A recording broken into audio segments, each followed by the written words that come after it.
Chapter 1644, Reversal. Chapter 1644, Reversal. He's gone. He must have teleported. Amazing. He's too strong. So, that was the Sword King? Everyone was dumbfounded yet again as they watched the tear in space gradually mend. Shifeng had certainly given them a shocking show. First, he had attacked Heaven's Burial's main headquarters by himself and destroyed 2 of Ancient Rock City's defensive magic arrays. Then, despite the fact that he had been surrounded by Heaven's Burial's members and Ancient Rock City's NPC soldiers, he had left without taking a single point of damage. Meanwhile, Heaven's Burial's members had been utterly powerless during all of this. They had only been able to watch as it had all happened. Not even super guilds could impact Ancient Rock City, yet Zero Wing's Black Flame had flipped the city upside down on his own. The man's capabilities were simply terrifying. Damn it. He escaped. Broken Flow ground his teeth in frustration as he watched Shifeng disappear. Shifeng had safely left Ancient Rock City as everyone had watched. If news of this spread, Heaven's Burial's reputation would be in ruins. Black Flame. Daybreak Fog's expression darkened. She had thought that Zero Wing had run out of options and was on the path to destruction. She had never thought that the guild would actually make such a move. Compared to what Shifeng had just achieved, Heaven's Burial's recent success in killing over 15,000 Zero Wing members wasn't even worth mentioning. Now that both of Ancient Rock City's defensive magic arrays had been destroyed, the various superpowers would attack the city with renewed fervor. Meanwhile, Singular Burial seethed with rage in Heaven's Burial's residence. His eyes were bloodshot as he continuously smashed the desk before him to pieces. Black Flame. I will never let you off the hook. Singular Burial bellowed from within his office, and everyone in the guild residence could hear his declaration. He had lost too much this time. Without the 2 defensive magic arrays, the various superpowers' armies could charge into Ancient Rock City without trouble. Ancient Rock City had just begun to take shape. The guild hadn't even fully fortified the city yet. If the various superpowers attacked now, the city would sustain heavy damages and would be out of commission for some time even if Heaven's Burial managed to hold on to it. Guild leader, what should we do now? Daybreak Fog asked Singular Burial through a private call. Recall everyone. Notify young Master Lei and the others and have them return to help defend the city. We cannot allow the other superpowers to get anywhere near the City Lord's mansion, Singular Burial instructed once he had calmed slightly. Although he wanted nothing more than to hunt Shifeng down and decimate Zero Wing City, fending off the superpowers' armies was far more important right now. Zero Wing, just you wait. Sooner or later, I will have my revenge. After Singular Burial finished issuing his commands, he took another look at the video before him. It replayed Shifeng's reign of destruction as he eliminated the defensive magic array around the City Lord's mansion. Shifeng's latest actions had caused Heaven's Burial plenty of trouble. It would also delay Zero Wing's destruction by quite a while.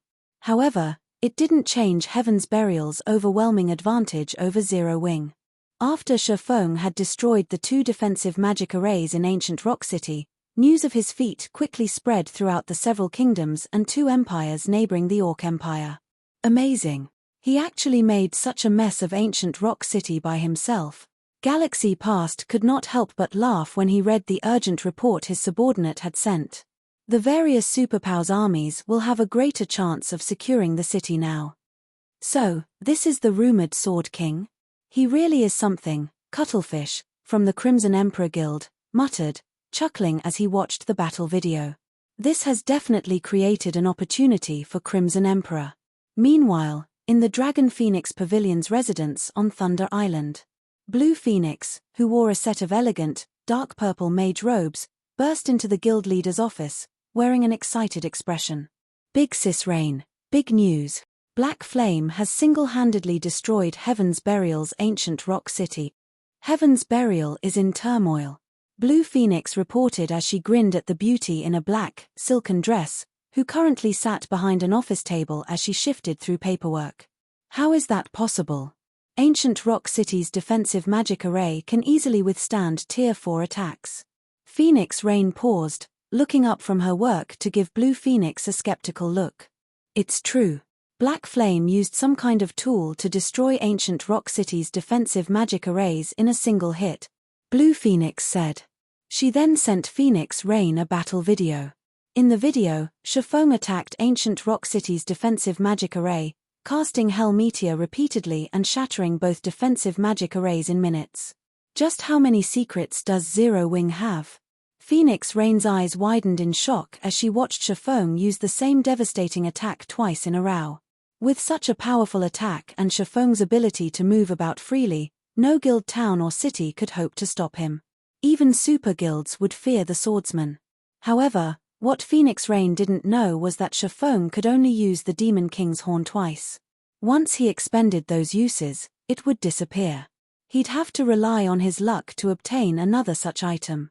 After all, tools that allowed players to cast Tier 5 spells were as rare as a phoenix's feather in God's domain. Elsewhere, Shifeng arrived in a deserted mountain range after using space movement.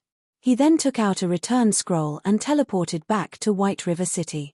As he strolled down the city's streets, he could hear countless players discussing Ancient Rock City. Because of the latest events, Zero Wing's reputation had reached an all-time high. It seems my plan has been quite effective. Seeing that Zero Wing's reputation had soared among the masses, Shifeng was considerably satisfied with his latest operation. Although he had exhausted the Demon King's horn and spent 60,000 magic crystals, he had put Heaven's Burial at risk. Even if the guild defended their hold on Ancient Rock City, it wouldn't see any more of the city's profits for some time.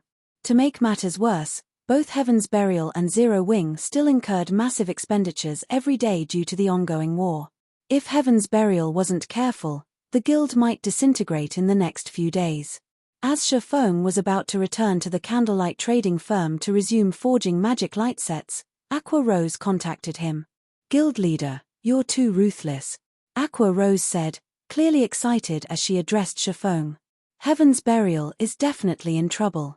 According to our latest reports, over 10 superpowers are marching their armies towards Ancient Rock City as we speak.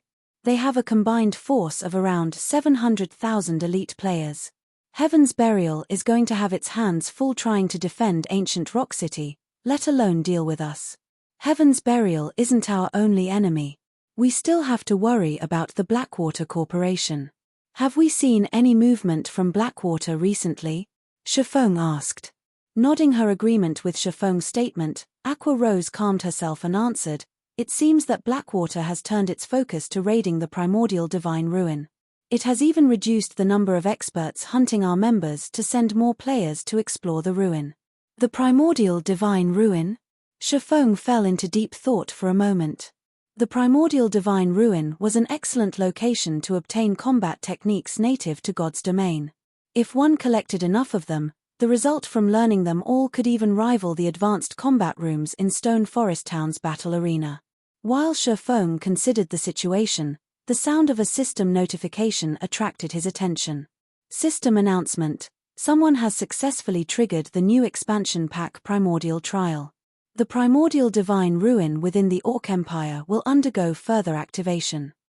In 10 hours, the Primordial City's gates will open on the Primordial Divine Ruin's 5th floor.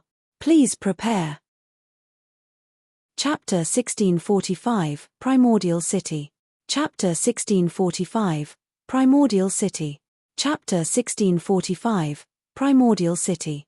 Shifeng wasn't the only player to receive the system notification. Players in the Orc Empire and those in the neighboring kingdoms and empires were also notified. A new expansion pack? Someone triggered an expansion pack related to the Primordial Divine Ruin? How lucky. What's going on? What's this Primordial City? The system notification stirred players in the various kingdoms and empires into an uproar. Although the new expansion pack this time did not require players to log off, every new expansion pack meant new opportunities. Every time a new expansion pack launched, the status quo in God's domain would change, some guilds and players would rise, while others would fall. Meanwhile, this expansion pack was connected to the highly popular Primordial Divine Ruin, which even the various superpowers struggled to monopolize. It was clear that this expansion pack would be extraordinary. If one took advantage of this expansion pack properly, they could even experience a meteoric rise, becoming famous throughout God's domain. After all, the same thing had already happened multiple times thus far. Everyone immediately looked into this primordial city the system announcement had mentioned. As soon as they had, though, they were stunned by what they had found. According to God's domain's historical records, Primordial City had been a legendary city before the Great Destruction. Nobody knew exactly what kind of place this city was. They only knew that players had to travel through a specific teleportation gate to reach the Primordial City. This teleportation gate could be found throughout the continent of God's domain. According to the legends, the Primordial City was even grander than Blackwing City. In fact, it offered even more benefits than the Holy City of Titan. Countless opportunities awaited players, including hidden classes and combination skills that had been lost in time. After learning more about Primordial City, the potential benefits tempted many top adventurer teams. They began to partner with other teams to explore the primordial divine rune. Since the various large guilds had monopolized the ruin since it had appeared, adventurer teams and independent players hadn't dared to consider exploring it. The risks far outweighed the gains. Although it was possible to obtain combat techniques within the primordial divine ruin, doing so was incredibly difficult. At the very least, no lone adventurer team had any hope of survival in the ruin. It would need the strength of multiple adventurer teams. Unfortunately, even if multiple teams worked together, they'd have to address the problem of loot. No one wanted to take a loss, and because of this, it was unlikely that multiple adventurer teams would cooperate. Most importantly, a single adventurer team's strength was insignificant in the eyes of the various superpowers. Not even first-rate guilds would take top adventurer teams seriously. However, the situation had changed, and their only goal now was entry into the Primordial City. In that case, it was definitely possible that the various top adventurer teams could work together without incident. As for how many players each team got into the Primordial City, that would depend on them. The various superpowers were now focused on Heaven's Burial's ancient rock city, and even if they were interested in the Primordial City, they'd only be able to spare a portion of their forces to raid the ruin. This gave the top adventurer teams a greater chance of entering the primordial divine ruin and proceeding towards the Primordial City. Guild leader, the Primordial City is amazing. Aqua Rose was astonished when she read the report on the new city. Not only was the Primordial City's foundations stronger than those of the Holy City of Titan, but it was also a holy ground for players who wanted to grow stronger.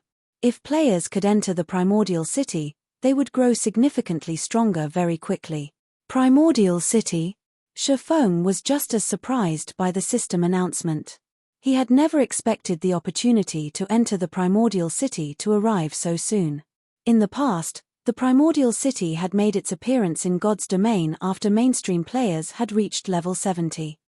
Everyone had known the city's importance, and it had caused a major struggle between the game's major powers. Even so, they had all underestimated how beneficial the Primordial City would become for players. Though, they eventually learned the truth. Aside from the ability to obtain hidden classes, combat techniques, skills, and spells in the Primordial City, the city's most valued aspect was its ability to help players complete their class promotions much faster. It was common knowledge that class promotions became more difficult as players reached higher tiers. In fact, some players might never even reach Tier 2. Meanwhile, Primordial City offered a special product called a Primordial Soul. When used, it provided a buff that improved players' physiques for a certain amount of time. With an improved physique, players would have a much easier time completing their promotion quests. As for using the Primordial Soul for PvP, that was not possible. This was because the Primordial Soul's buff would vanish the moment any other players were within 1,000 yards of the user. Hence, players could only use the Primordial Soul when they soloed monsters or quests. Even so, the Primordial Soul had become highly sought after in God's domain. Unfortunately, it wasn't easy to obtain a Primordial Soul since the city only sold a limited number each day.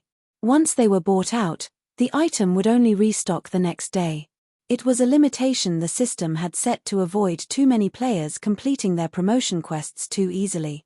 Although Zero Wing had plenty of level 50+ players, Only a small number had actually reached Tier 2 thus far. It was safe to say that, aside from Shifeng, no one knew about the primordial souls yet. If he could enter the primordial city and monopolize the primordial souls sold, Zero Wing could gain a new batch of Tier 2 experts in a short amount of time.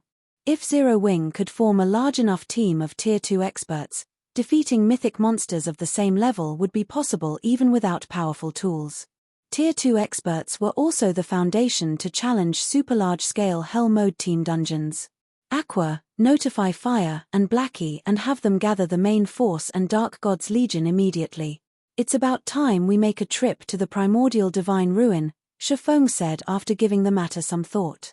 Wonderful. I've been waiting for you to say that, guild leader. Aqua Rose was ecstatic when she heard Shifeng's command. However, she quickly realized a problem, saying worriedly, Guild leader, the various superpowers are paying close attention to the primordial divine ruin right now. Moreover, it's in Heaven's Burial's territory. If we head to the ruin, even with the Dark God's Legion, I'm afraid that the primordial divine ruin was near the boundary between the Orc Empire's inner and outer regions.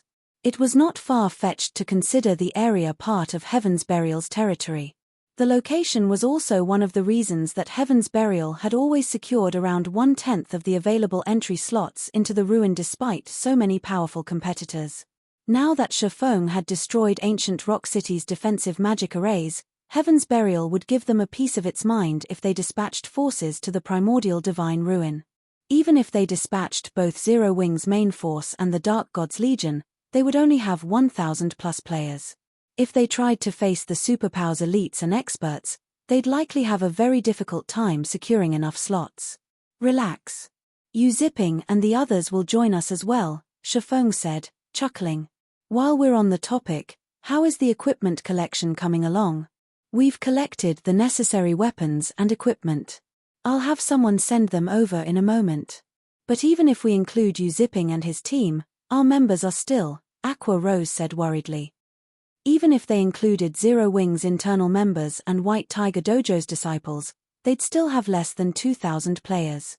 Compared to the tens of thousands of elites and experts the superpowers had dispatched, such a small force wasn't worth mentioning. However, Shifeng remained firm on his decision. In God's domain, quantity wasn't the most important. Rather, quality meant everything. Chapter 1646, Team Strengthens. Chapter 1646, Team Strengthens. Chapter 1646, Team Strengthens. After receiving Aqua Rose's answer, Shifeng disconnected the call and focused on forging magic light sets. He only had 10 hours before the primordial city's gates opened, which coincided with the primordial divine ruins activation time. It would not be easy to put together a powerful team in so little time, so he needed to make use of every second. Meanwhile, Aqua Rose contacted Zero Wing's members. She also sent someone with the level 50 weapons and equipment to White River City, instructing them to hand the items over to Yu Zipping and the others. With this, Zero Wing instantly gained nearly 700 powerful experts. This development, more or less, brightened Aqua Rose's mood. Normally, large guilds nurtured expert players very slowly, producing 200 or 300 experts per month. Some guilds' development was even slower, losing experts rather than gaining them. More players joined God's domain each day, after all, and as players became more familiar with the game's combat styles, the standards for expert players rose to greater heights. With the addition of Yu Zipping and the others, Zero Wing's expert count increased drastically. If the public knew of this, countless players would be shocked. 700 expert players might not be a match for a 10,000-strong elite army on a battlefield, but when it came to guerrilla warfare, the experts would dominate. Moreover, expert players could adapt to far more easily than elite players. Now that Heaven's Burial had its hands full, it and Blackwater would suffer if Zero Wing suddenly introduced another 700 expert players to their war. It was a pity that Yu Zipping and the others were forced to make their debut in the primordial divine ruin. It would allow Heaven's Burial and Blackwater to see to preemptive measures to cope. Candlelight Trading Firm, Special Forging Room. Controlling the purple thunder flame, Shifeng carefully smelted and combined the necessary materials to forge the magic light set. Once he included the magisteel ingot, he began to shape the molten alloy. He had completed the entire process as smoothly and naturally as flowing water, with every one of his movements nearly, if not exactly, perfect. At the end of the day, however, his forging success rate was only 60% even if he followed the procedures perfectly. After successfully forging another 4 magic light sets and increasing his total to 30, Shifeng stopped crafting. Instead, he retrieved the Advanced Book of Magic from his bag and began to forge advanced mana armor kits. The advanced mana armor kits didn't provide as much of a boost as the magic light set, but if every player equipped 3 of these kits, their basic attributes would increase by at least 10%. This was a substantial increase for level 50 players. The strengthened magic light sets could rival dark gold equipment of the same level in basic attributes, but after including the advanced mana armor kits, the set equipment would be on par with level 50 dark gold set equipment. The various superpowers currently treated level 50 fine gold equipment like precious treasure, not to mention level 50 dark gold equipment or set equipment. Thankfully, I made it in time. Shifeng revealed a satisfied smile as he gazed at the advanced mana armor kits on the table before him. Due to the purple thunder flame, his production speed with these kits had improved significantly. After working for 5 hours straight, he had successfully forged 90 armor kits, enough to equip 30 players. He had also gained an incredible amount of EXP and was now only 19% away from level 65. Following which, Shifeng contacted Yu Ziping and had the youth lead 29 other plate armor players to his special forging room. It wasn't long before Yu Ziping and his companions arrived in Shifeng's room. They all wore a mix of level 50 mysterious iron and secret silver equipment. When Yu Ziping and the others entered the special forging room, they were dumbfounded by what they saw. Numerous pieces of dazzling equipment littered the room. It was clear that the equipment was extraordinary at a glance. Moreover, based on the piece's design, they obviously belonged to a single set. However, what stunned Yu Ziping and his companions the most was the unique glow of fine gold items radiating from the pieces. And the room actually held 30 full sets. The sight was blinding. Level 45 fine gold set equipment. Everyone inwardly guessed the set equipment's rank as shock overwhelmed them. Guild leader, I've brought the players you've requested, 15 shield warriors and guardian knights, and 15 berserkers and swordsmen, Yu Ziping respectfully announced as he walked up to Shifeng. After seeing the sight before him, his admiration for the swordsman had solidified. It was obvious that Shifeng had personally handcrafted fine gold sets in the room. At this stage of the game, countless experts dreamed of equipping level 45 fine gold set equipment. Even the various major powers would have to invest a lot of time, manpower, and resources to acquire one set, yet Shifeng could actually forge such equipment.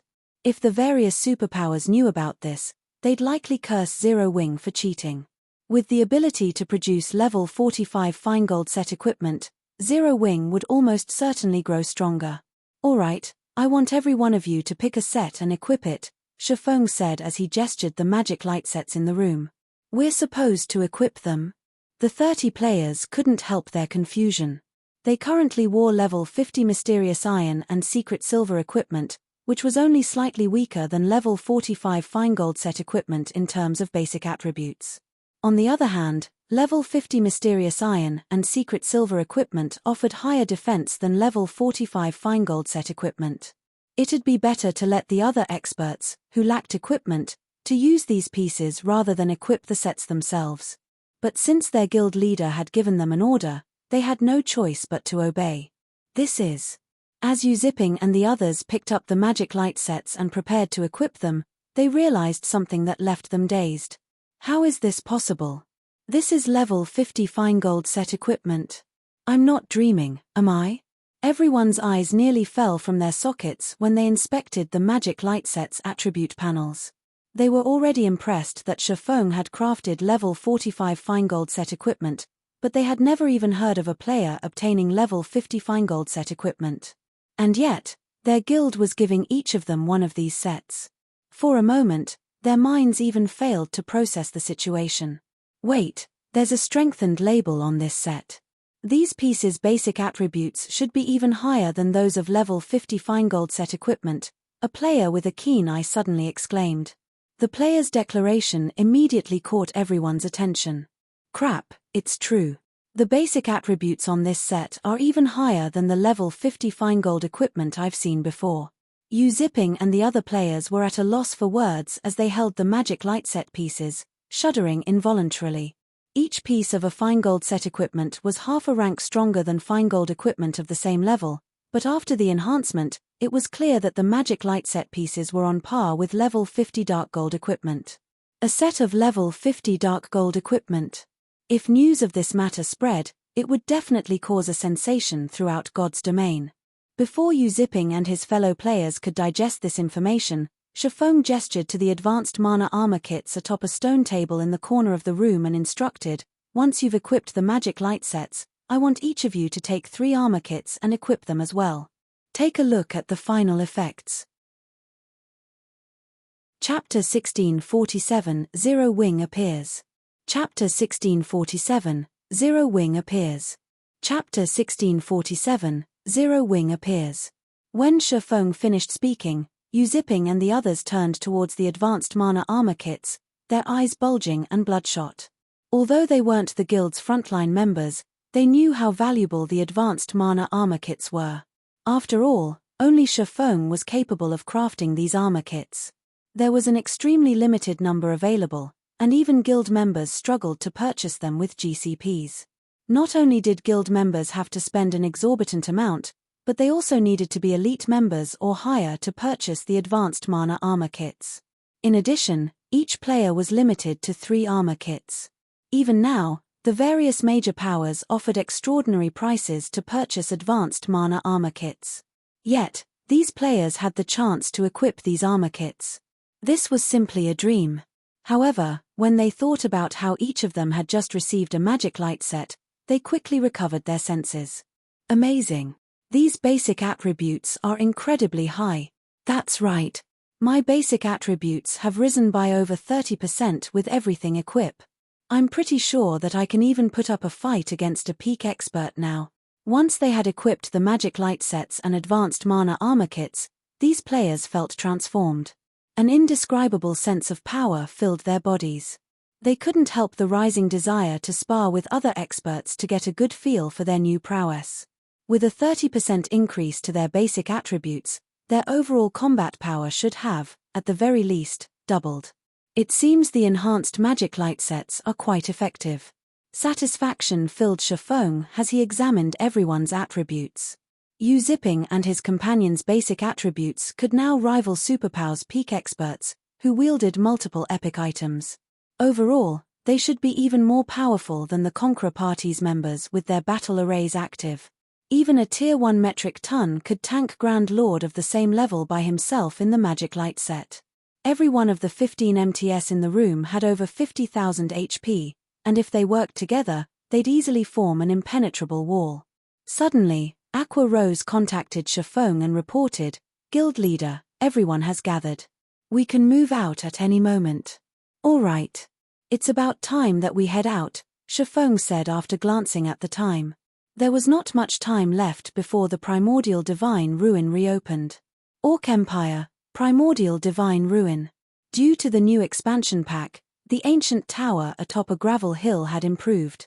Restaurants and hotels could now be found both within and around the tower.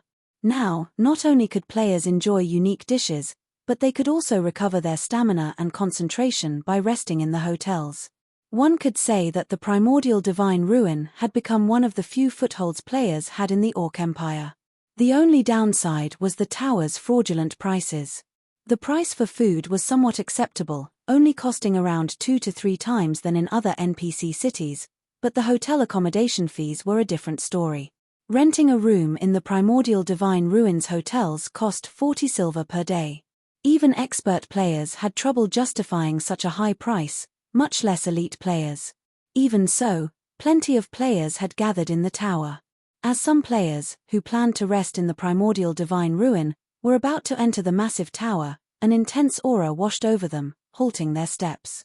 When these players warily searched for the cause of such a powerful aura, they discovered a crowd of other players within the tower.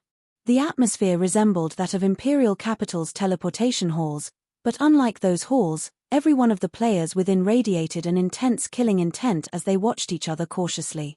It seemed as if they were all enemies. The players in the tower were members of multiple groups. The smaller groups only had around 5,000 or 6,000 members, while the larger ones had over 10,000. The lowest level player in the tower was level 47, but most were level 48 or 49. Their equipment was also impressive, with most of them wearing at least level 45 secret silver equipment. Meanwhile, as time passed, more teams began to gather in the tower. As one team after another entered the tower, the scene caused a commotion among the independent teams. Quick, look. That team is wearing Crimson Emperor's guild emblem. What? Even Crimson Emperor is trying to get in on the action. Crimson Emperor is nothing. Had you been here a moment ago, you would have seen members from the Sacred Temple arrive. The Sacred Temple's team is even led by Vice Temple Master, Quiet Melody, for this operation. That team was ridiculously strong. All 5,000 members were experts, and they all wore level 45 fine-gold or better equipment. Quiet Melody herself even has 3 pieces of epic equipment on her. The independent players in the tower couldn't help but gawk at the various superpowers teams as they rested. The fact that they could survive and make a living in the Orc Empire proved that they were on par with God's Domain's elite players. Needless to say, they were stronger and higher leveled than ordinary players. However, these guild players were leaps and bounds ahead of them in terms of levels and equipment. In addition, a large number of top adventurer teams had banded together to form a massive force. It seemed that these top adventurer teams were adamant about contending with the various superpowers. While one top adventurer team would struggle to gather 1,000 experts, they could form a force of 6,000 to 7,000 expert players if they worked together, and not even the various superpowers should underestimate such a force. What a naive bunch. Do they really think that Crimson Emperor and Sacred Temple are the only superpowers participating in this struggle? Purple Jade, who stood a short distance away from several conversing independent players, expressed her disdain as she overheard the conversations. After the release of the new expansion pack, far more powers had become interested in the primordial divine ruin. Even the dark forces had begun to poke their noses into the matter, and among these dark forces, even Raven, an emerging dark guild that developed rapidly recently, intended to participate. Although Raven had only dispatched 8,000 members to the primordial divine ruin, every one of these members was an expert. Moreover, they radiated intense killing intent. They were clearly murderous experts that had long since grown comfortable with fighting other players. Even Purple Jade felt threatened by Bloodsucker, the leader of Raven's team. Judging by the man's aura, his combat standards should be no weaker than Yuan Tianxin's, who held a commander-level position in the secret pavilion. A lot of powers have definitely gathered here, but when the competition for the entry slots begins, we should avoid provoking Blackwater and Heaven's Burial's members as much as possible. Do you understand? Yuan Tianxin warned Purple Jade seriously. Don't provoke them.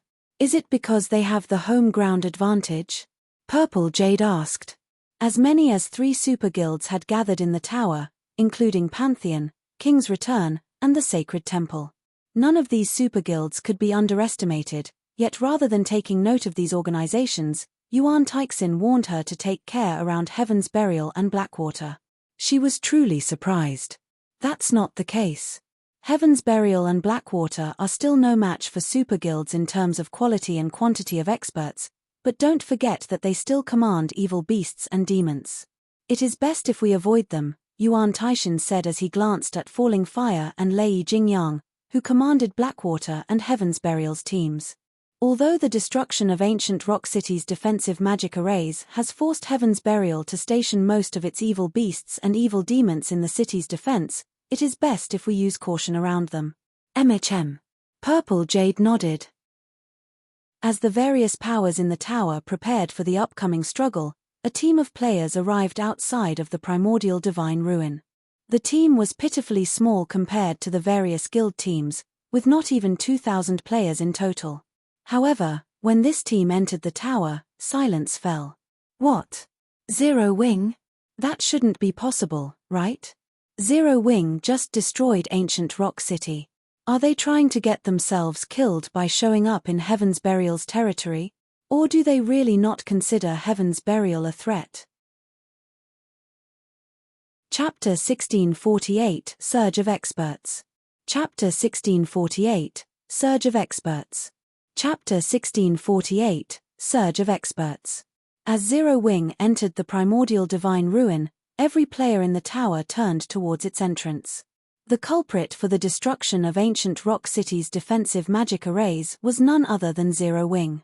One could say that Heaven's Burials hated the guild to their very core.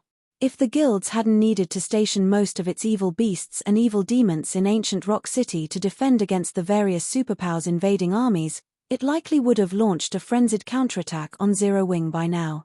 Yet, Zero Wing's members dared to show up in the Orc Empire, Heaven's Burial's territory. The guild had even gone so far as to travel all the way to the primordial divine ruin. Just how bold are Zero Wing's members? Don't they know that Heaven's Burial could mobilize thousands of elite members to surround the primordial divine ruin if it wanted to? Maybe they think Heaven's Burial can't touch them now that the guild is busy fending off the superpowers' armies. Even so, isn't Zero Wing underestimating the fight for access to the primordial divine ruin? It sent less than 2,000 players. Does it really think that it can achieve anything with so few members? I wonder how Heaven's Burial's members will react. With how few players Zero Wing sent, the force Heaven's Burial dispatched should be more than enough to take them out. Everyone spoke in hushed whispers as they watched Zero Wing's members approach the tower. Uncle Yuan, what do you think is going through Black Flame's mind? This is the primordial divine ruin. Even if Heaven's Burial can't use its full force right now, it still has command of the evil beasts and demons. Even a small force of those monsters will be enough to put Zero Wing's team through hell, Purple Jade wondered as she watched Shifeng, who led Zero Wing's team, with a confused look. One of the reasons that the various superpowers dared to invade ancient Rock City was their significant numbers. Combined, their armies included over 700,000 players. Even if Heaven's Burial controlled evil beasts and evil demons, how many players could those monsters possibly hold back? As long as they wished it, the various superpowers could send their forces to circle the defending evil beasts and evil demons while they charged for the City Lord's mansion. With the evil beasts and demons' massive forms, they couldn't enter the mansion itself. Once the various superpowers got their members inside, not even an infinite number of evil beasts and demons could stop them. Heaven's Burial would have to rely on players and NPCs to hold the City Lord's tablet.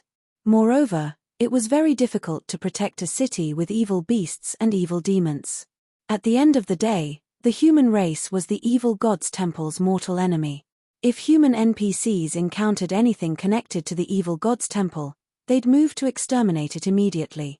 In fact, there was a very high chance that ancient Rock City's NPC soldiers would disregard the invading players and attack the evil beasts and demons instead, accomplishing the opposite effect. This was also why the various superpowers dared to attack ancient Rock City.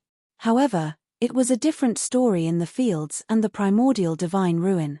Players weren't prohibited from attacking each other in the ruin, and Heaven's Burial didn't have anything to protect here, so its evil beasts and evil demons could focus on the slaughter. Even if the monsters only killed half of Zero Wing's experts, it would deal a massive blow. I don't know, but the primordial divine ruin is incredibly important to every guild. It is not strange that Zero Wing is willing to take such a risk, Yuan Taishan said, shaking his head. As Zero Wing's force moved closer to the tower, the players from the various superpowers and adventurer teams, who anticipated an interesting show, revealed dumbfounded expressions. Is this a joke? Those players are actually all level 50 or higher. Crap. Didn't someone say that Zero Wing didn't have much equipment left? How are so many of those players wearing Feingold set equipment? What level are those Feingold sets? I can feel so much pressure coming off of them.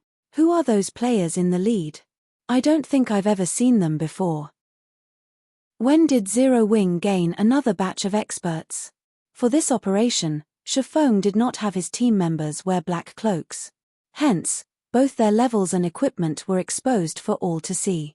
At this stage of the game, only an extremely small number of players had managed to reach level 50. First-rate guilds only had around 30 to 40 level 50 players, and the various superpowers only had 300 to 500. Yet, every player in the team of nearly 2,000 that Zero Wing had dispatched to the ruin was level 50 or higher. Some were even level 52. This was simply unbelievable. Moreover, Zero Wing's members wore dazzling equipment. The 30 unfamiliar players at the lead even wore the same fine-gold set equipment. The aura they radiated was akin to a ferocious beast that had just been released from its cage. Wearing the magic light sets, which were even stronger than level 50 dark gold equipment, Zipping and the others' basic attributes were even higher than a Lord-ranked monster of the same level. A Lord-ranked monster might not be a tough opponent for the players in the primordial divine ruin, but it was a different story if it were a player with the attributes of such a monster. Such a player could easily solo an elite party. Even the superpowers commander-level individuals felt an immense pressure wafting from Zipping's group. Although their equipment was considered top-notch in God's domain, their basic attributes were nowhere near a level 50 lords. Suddenly, the various superpowers members saw Zero Wing's players in a new light. They were all powerhouses, and they knew what this aura and pressure represented. Although these factors couldn't be used to determine a player's strength, they did hint at a player's general combat standards. Just how much strength has Zero Wing hidden? It already introduced another 100 refinement realm experts, and now it's revealed so many experts with such intense auras. Could some superpower really be supporting Zero Wing in secret? Purple Jade's eyes widened when she saw the magic light sets Zipping and the other players wore. Currently, she had numerous pieces of level 50 fine gold equipment on her, and the weakest piece she had was level 45 dark gold rank. In addition, she carried an epic weapon and a piece of epic equipment. Overall, her lineup was among the best in the game right now. Yet, Zipping and his companions' basic attributes seemed higher than hers. Her basic attributes ranked among the top in the secret pavilion. What kind of power was the secret pavilion? It was an organization which only a small number of super guilds could compare to, yet Zero Wing had just revealed 30 never-before-seen experts with even higher attributes. The situation was simply ridiculous. It's no wonder why Black Flame dared to lead a team here. It seems that he came prepared. Yuan Tiexin's mouth twitched slightly as he watched Shifeng. Level 50 fine gold set equipment, huh? In his opinion, the only possible reason that Zipping's group had higher basic attributes than his and Purple Jade's was their level 50 fine gold set equipment. There was no other way that these players could surpass them. Level 50 fine gold set equipment. Purple Jade couldn't help her surprise. How is that possible? Even our guild has only collected 2 of such sets so far. How could Zero Wing possibly collect 30 sets? Level 50 equipment was already extremely difficult to gather, let alone level 50 fine gold set equipment. Even after investing tons of manpower and resources, the secret pavilion had only obtained 2 level 50 fine gold sets. What means did Zero Wing, a guild that was many times weaker than the secret pavilion, possibly employ to obtain 30 such sets? Don't forget that Black Flame is a master forger. It is very likely that he crafted the level 50 fine gold sets, Yuan Taishan said, his expression turning somber. Truthfully, even he struggled to believe it. It wouldn't be surprising if Shifeng were simply a master forger, but a master forger capable of mass-producing level 50 fine gold set equipment held an entirely different meaning. Just thinking about how Zero Wing could deploy expert teams in level 50 fine gold set equipment made Yuan Taishan shudder. As players discussed the possible power behind Zero Wing, dense killing intent radiated from Heaven's Burial's team, which stood not far from Zero Wing's members. Zero Wing. They actually dare to show up here. Lei Jingyang frowned, a cold glint flashing in his eyes as he glared at the enemy players. Do they really think we'll just stand by and watch? Chapter 1649 Power of the Magic Light Set. Chapter 1649 Power of the Magic Light Set. Chapter 1649 Power of the Magic Light Set. Inside the tower, as Shifeng's group approached the teleportation zone, which would teleport players into the primordial divine ruin when it activated, the killing intent Heaven's Burial's members radiated grew more intense. In fact, Heaven's Burial's members weren't the only ones to react this way. Players from the various superpowers all warily eyed Shifeng's group as they rested near the teleportation zone. Ha ha ha. This is going to be interesting. Zero Wing's members are trying to get themselves killed. Don't they know that the closer they get to the teleportation zone, the more likely it is that someone will target them? That might be the case. I remember that, during the previous struggle, several guilds had waited beside the teleportation zone, ignorant of the risk. As soon as the fight began, the various superpowers took those guilds out. Zero Wing can't possibly think that it will get into the primordial divine ruin with less than 2,000 experts, right? The various major powers reacted with surprise and ridicule as they watched Zero Wing's team get closer to the teleportation zone. As the areas around the teleportation zone provided a terrain advantage during the struggle to enter the ruin, the 5 superpowers, which had fought for slots since the very beginning, monopolized it. Now that even more superpowers were getting involved, the competition had become more intense. The various superpowers might tolerate another superpower so close to the teleportation zone, but there was no way they'd allow anyone weaker to stand beside them. When the struggle for the entry slots began, Zero Wing would likely become their first target. If that happened, Zero Wing's outcome would be tragic.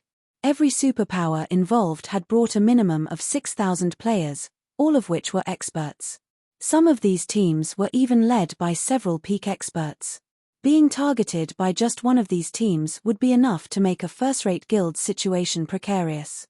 If multiple superpowers targeted the same team, they could eliminate a first-rate guild from the competition instantly. "Boss, should we take action?" A level 50 assassin in silver leather armor asked Lei Jingyang as he nodded towards Shifeng and the other players from Zero Wing.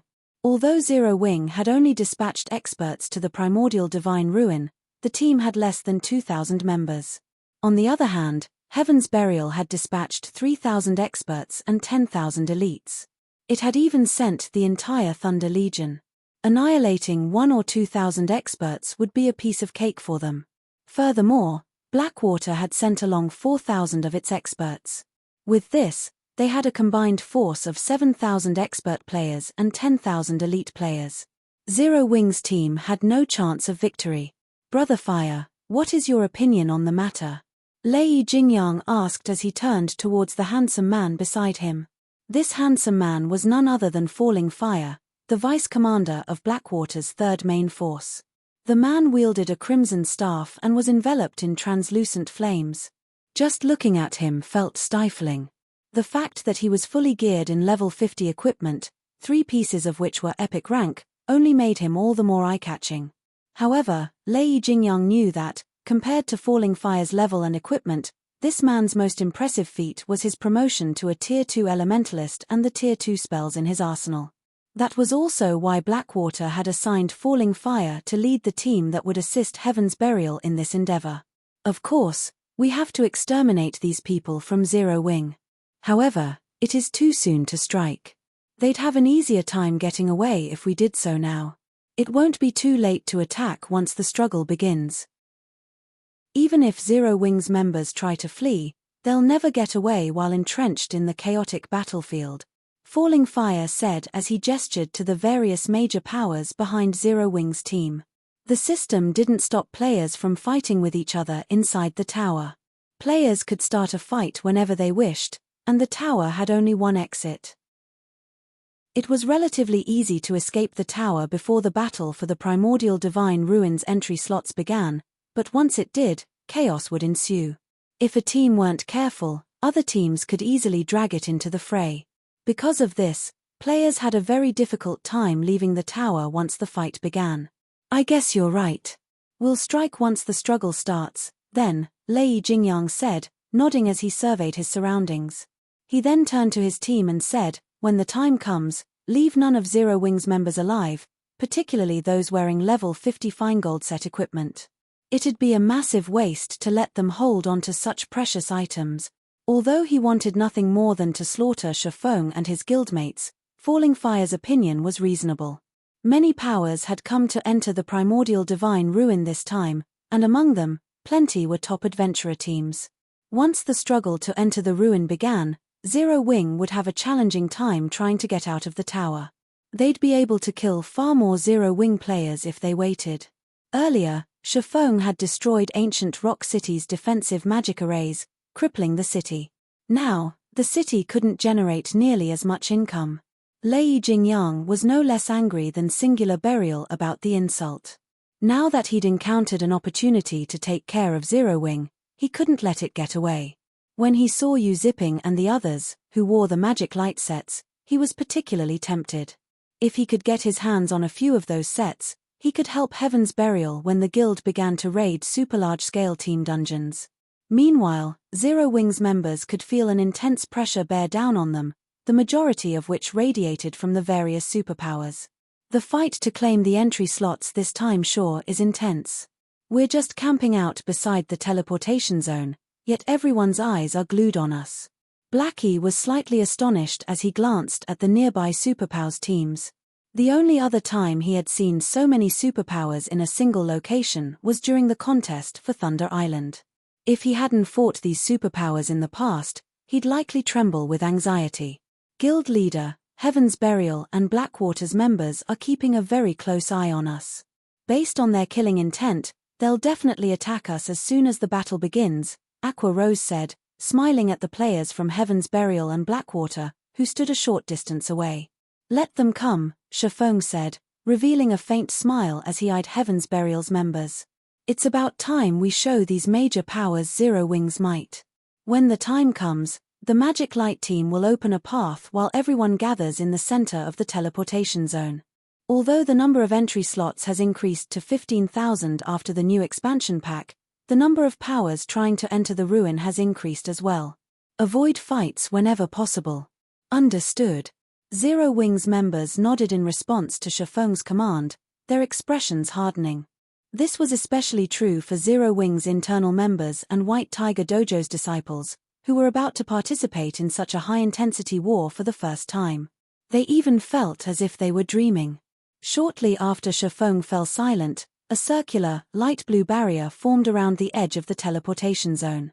At the same time, a gigantic magic array gradually manifested, encompassing the area and notifying players that the teleportation process had begun. Excellent. Everyone, charge. Slaughter Zero Wing's members. Upon seeing the barrier rise, Lei Jingyang turned his gaze towards Zero Wing's members, flashing a sinister smile. Immediately, 7,000 level 48+ expert players charged at Zero Wing's team. The 10,000 elite players then split into two groups to surround the enemy players. As Heaven's Burial and Blackwater's experts got close to Zero Wing's team, spells and arrows rained down on their heads. However, like lively monkeys, these experts nimbly dodged most of the attacks, preventing Zero Wing's ranged attacks from doing much harm. Just when both front lines were about to clash, Shifeng switched his title to Disintegration User and endowed the 30 Magic Light Team's members with disintegration power, increasing their basic attributes by 10% and damage by 20%. The buff also reduced the magic damage and physical damage they received by 30% and 15%, respectively. In the next moment, the two teams collided. Boom! Boom! Boom! The sounds of the collision resounded throughout the tower along with players' screams. Impossible! Shock gripped Lei Jingyang's heart when he saw the scene before him. He even wondered if his eyes were playing tricks. When the melee players slammed into each other, it seemed as if Heaven's Burial's members has crashed into an immovable wall. Meanwhile, Yu Zipping and his companions in the magic light sets moved like sharpened blades, unstoppable. The 30 players easily dove past Heaven's Burial's frontline and into the enemy ranks without slowing in the slightest. Zero Wing's other MTS were just as frightening. Each one of Zero Wing's MTS shattered the blockades of 3 to 5 players, sending these players flying. The difference between both sides' basic attributes was like heaven and earth. Chapter 1650 – Overwhelming Advantage. Chapter 1650 – Overwhelming Advantage. Chapter 1650 – Overwhelming Advantage. The scene inside the tower had transformed into something akin to an ancient battlefield. Hundreds of thousands of players fought as screams and explosions echoed throughout the tower. Many adventurer team members, who participated in this struggle for the primordial divine ruins entry slots for the first time, were dumbfounded by the view before them. They even found it hard to move their feet. Amazing. So, this is the struggle for the primordial divine ruin? This battle is too fierce. Even expert players are no different than ants here. Many adventurer teams and normal guilds, which had planned to participate, watched the battle in a daze from the sidelines. None of them were bold enough to join the fray. They were all afraid of being devoured and annihilated in the blink of an eye. Even the expert players they normally thought were so powerful lasted less than 10 seconds on this battlefield. These experts were either overwhelmed by an uncountable number of spells or ganged up on by equally powerful experts. On this battlefield, expert players were fortunate enough to keep their lives, let alone accomplish anything significant. As for the elite players, they were pure cannon fodder. Most elite players usually died before any of the rear-line healers could get to them. Of the multitude of battles across the battlefield, those near the teleportation zone were the most intense. Zero Wing's 30-man Magic Light team moved like a pack of ferocious beasts that had just escaped their cages. Neither the attacks from Heaven's Burial's melee players nor those from the guild's ranged players could stop the mobile, iron wall the 15 Magic Light MTS had formed. Not only did the Magic Light MTS block every incoming melee attack, but they also sent their attackers flying with their weapons and shields. Zero Wing's rear-line DPS then followed up with an intense bombardment, turning its enemies into starlight instantly. Unfortunately, as Heaven's Burial had the numerical advantage, and not even the Magic Light MTS could block every incoming attack. From time to time, arrows and spells broke past their defenses. However, Heaven's Burial's members nearly despaired when they saw the damages above the Magic Light MT's heads. -3,057, -2,371, despite landing direct hits, none of their attacks dealt more than -4,000 damage. It was utterly inconceivable. Every Heaven's Burial expert present wore top-tier equipment, and even against top-tier MTS of the same level, their direct hits dealt at least -5,000 damage. Powerful spells could even deal over -10,000 damage, yet when a level 50 ranger struck one of the Magic Light MTS with a tier 1 heart-piercing arrow, the ranger had only dealt around -3,700 damage. These MTS took even less damage from spell attacks. Meanwhile, after receiving numerous buffs and the benefits from Shifeng's disintegration user title, the Magic Light MTS had over 70,000 HP each. Not even 10 of Heaven's Burial's attacks could force their HPs below 50%. Zero Wing's rear-line healers could easily restore such little HP, making the Magic Light MTS practically invincible. In contrast to Heaven's Burial's DPS, Zero Wing's DPS was overwhelming. U-Zipping, for example, easily dealt over -3,000 damage to Heaven's Burial's MTS with his normal attacks alone. When he used skills like cross-slash, he dealt over -10,000 damage. Unlike Zero Wing's MTS, Heaven's Burial's MTS only had around 50,000 HP. U-Zipping only needed a few attacks to devour most of an MT's HP by himself. Coupled with the ranged attacks from Zero Wing's rear-line DPS, the enemy MTS were dead before their healers could cast any healing spells. In the short moment since the battle had begun, Heaven's Burial had suffered several hundred casualties, and every one of them had been an expert player. Damn it! Why is there such a huge difference in our basic attributes? Confusion tore at Lei Jingyang as he watched Zero Wing's Magic Light team move closer to Heaven's Burial's ranged classes and healers. He simply could not fathom how U-Zipping and the others had such high basic attributes. Heaven's Burial's expert members were all geared in top-tier equipment, and even if U-Zipping's team wore level 50 Feingold set equipment, the difference should be this massive. He even wondered if the Magic Light team's members had activated Berserk skills. However, he was certain that none of them had. He was confident that Zero Wing's members hadn't activated Berserk skills because all of the various major powers had silently agreed not to use such skills in this struggle for the entry slots. There were two reasons for this agreement. The first was that every power participating in this struggle doubtlessly had some members who could use Berserk skills. If everyone used these skills, nothing would change.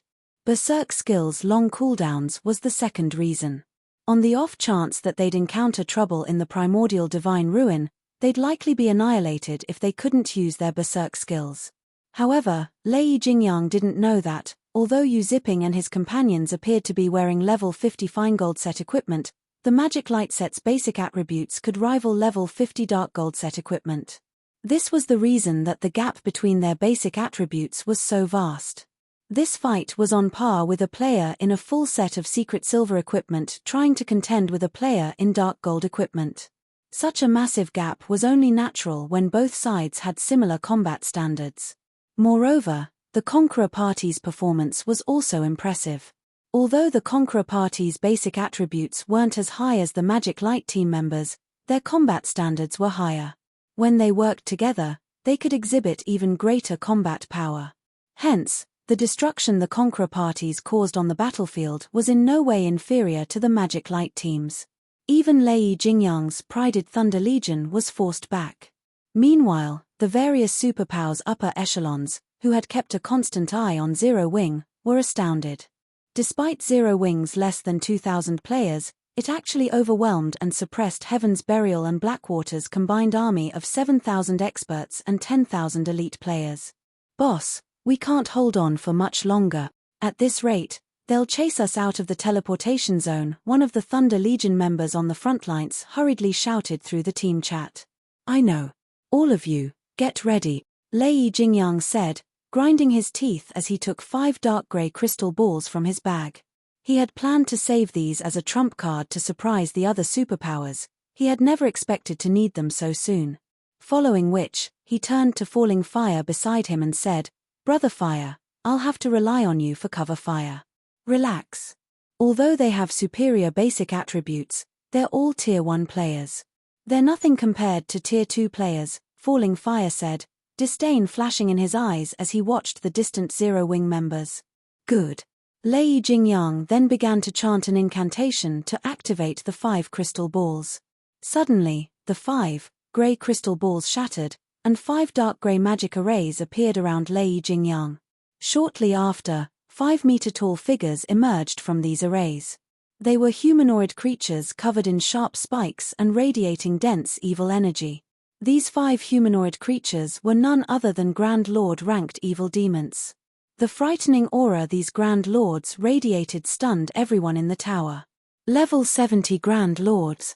Such monsters were on par with natural disasters to current players. "So, this is Heaven's Burial's trump card?" Yuan Tiexin's expression darkened upon seeing the evil demons. When Heaven's Burial's members saw the Grand Lord-ranked evil demons, however, excitement lit up their faces, and their morale skyrocketed. Although the combined force of Heaven's Burial and Blackwater's players appeared exceptionally powerful, it was nothing compared to the superpowers' forces. They had only dared to contend with the superpowers because of this trump card. However, Lei Jingyang wasn't a member of the Evil God's Temple. He couldn't summon evil demons directly and control them. He could only rely on flame blood, asking the cleric to spend the Evil God's Temple points he had struggled to accumulate on 5 evil demon crystal balls. Each evil demon crystal ball allowed players to store 1 evil demon within, and even non-evil God's Temple players could use the crystal balls to summon and control the stored evil demon. However, the cost was painful. The evil demon crystal ball was a consumable item, and once the evil demons were stored inside, they would become so as well. Once the crystal ball's 3-hour duration ended, the summoned evil demons would be permanently destroyed. Lei Jingyang had wanted to avoid using this trump card unless absolutely necessary. "Since you've forced me to use the evil demon crystal balls, none of you from Zero Wing should even think of escape." Lei Jingyang revealed a sinister grin as he glared at Zero Wing's team. He then charged at Zero Wing's members alongside his 5 level 70 Grand Lord-ranked evil demons. Falling Fire followed the charge with his own team. Chapter 1651, Hidden Power. Chapter 1651, Hidden Power.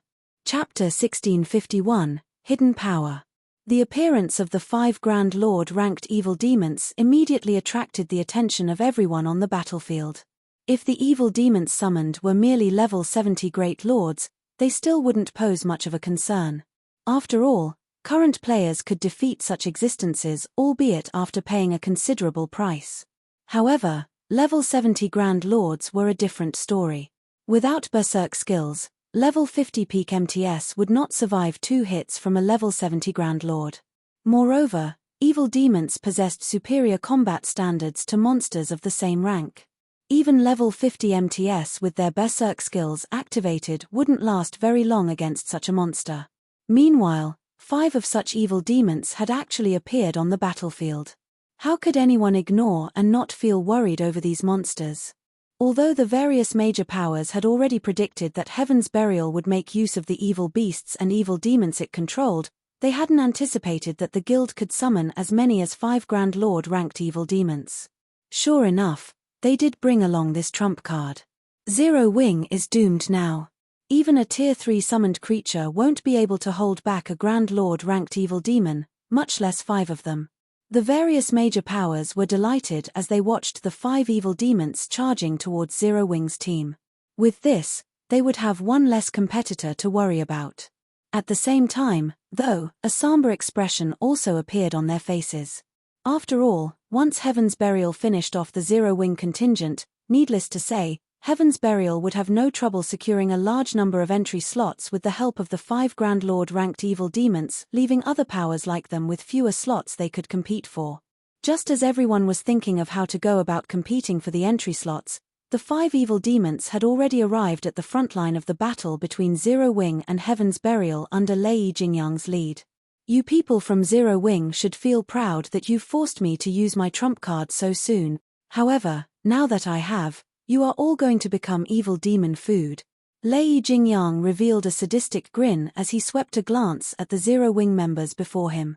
He then stopped controlling the 5 evil demons and simply commanded them to slaughter Zero Wing's members. Roar. Once the evil demons were no longer under direct control, their eyes released a bloody glow as they bellowed angrily. The evil energy they radiated also intensified, so much so that it clouded the perception of nearby players slightly. Even the Zero Wing members standing somewhat far away from the evil demons could not help but shudder at the powerful auras the evil demons released. Grand Lord ranked evil demons. Shi Feng frowned slightly as he glanced at the roaring evil demons. Immediately, he commanded through the team chat, Cola, Turtle Dove, Yi Wumian, you 3 go keep those evil demons busy. Everyone else, focus on wiping out Heaven's Burial's members. Evil demons. That's not a bad opponent. Cola licked his lips in eagerness as he looked at the evil demons. It's a good opportunity to test my new equipment. Currently equipped with the Trembling Crown and Trembling Shield, Turtle Dove was also brimming with fighting spirit.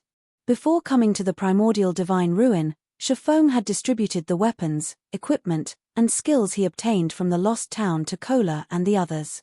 Among them, he had given the Trembling Crown and Trembling Shield to Turtle Dove, while Yi Wumian received Cola's Dragonscale Shield, which she had been using. Cola and the others promptly dashed towards the 5 evil demons. Keep on struggling. Lei Jingyang sneered when he saw Zero Wing's members trying to move out of the evil demon's way. At this moment, he could already foresee the annihilation of Zero Wing's Magic Light team. Just when the 5 evil demons arrived before some melee players of Zero Wing, Cola suddenly appeared in front of the 5 monsters and raised his shield. At the same time, he activated Justice Roar. The blinding light Cola's shield gave off instantly made him the center of attention on the battlefield. Meanwhile, the 5 evil demons involuntarily stopped their actions and turned to look at Cola. An AoE taunt. What a suicidal bastard. Lei Jingyang's eyes gleamed with ridicule as he looked at the glow from Cola's shield. Even current peak MTS couldn't last very long against a level 70 Grand Lord ranked evil demon. Yet, now, Cola had used an AoE taunt on 5 of such evil demons. At this moment, Lei Jingyang could already foresee the scene of Cola being killed instantly. As if summoned, the 5 evil demons instantly appeared before Cola, with one evil demon already swiping its right claw at the male guardian knight. So fast.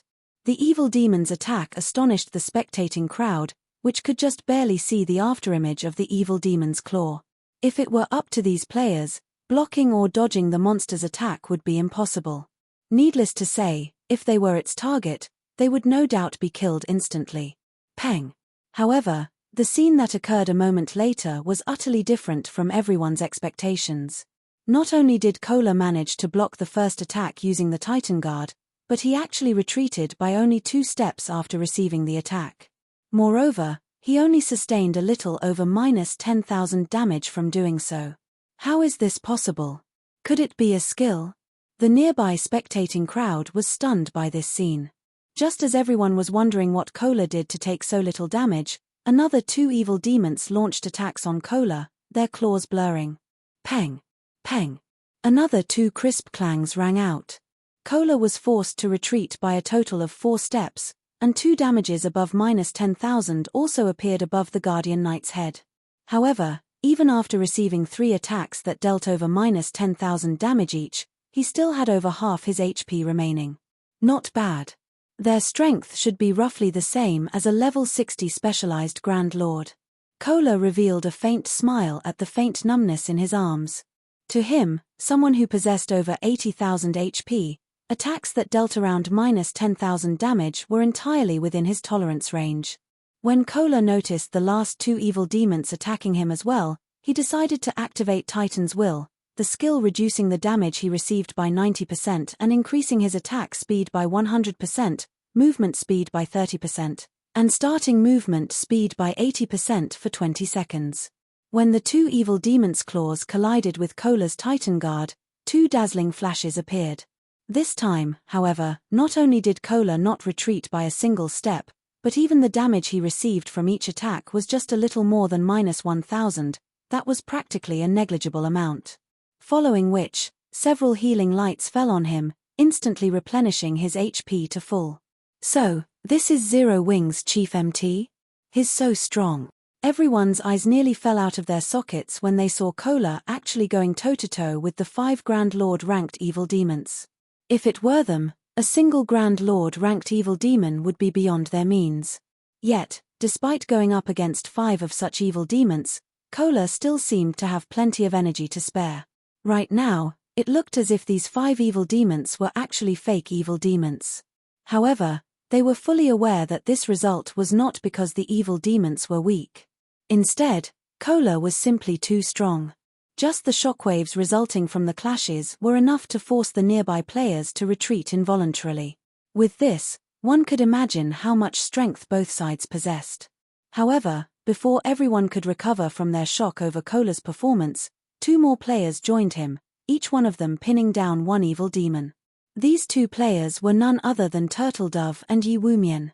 The moment these 2 MTS appeared, they immediately used a taunt skill and solidified their aggro on their respective targets.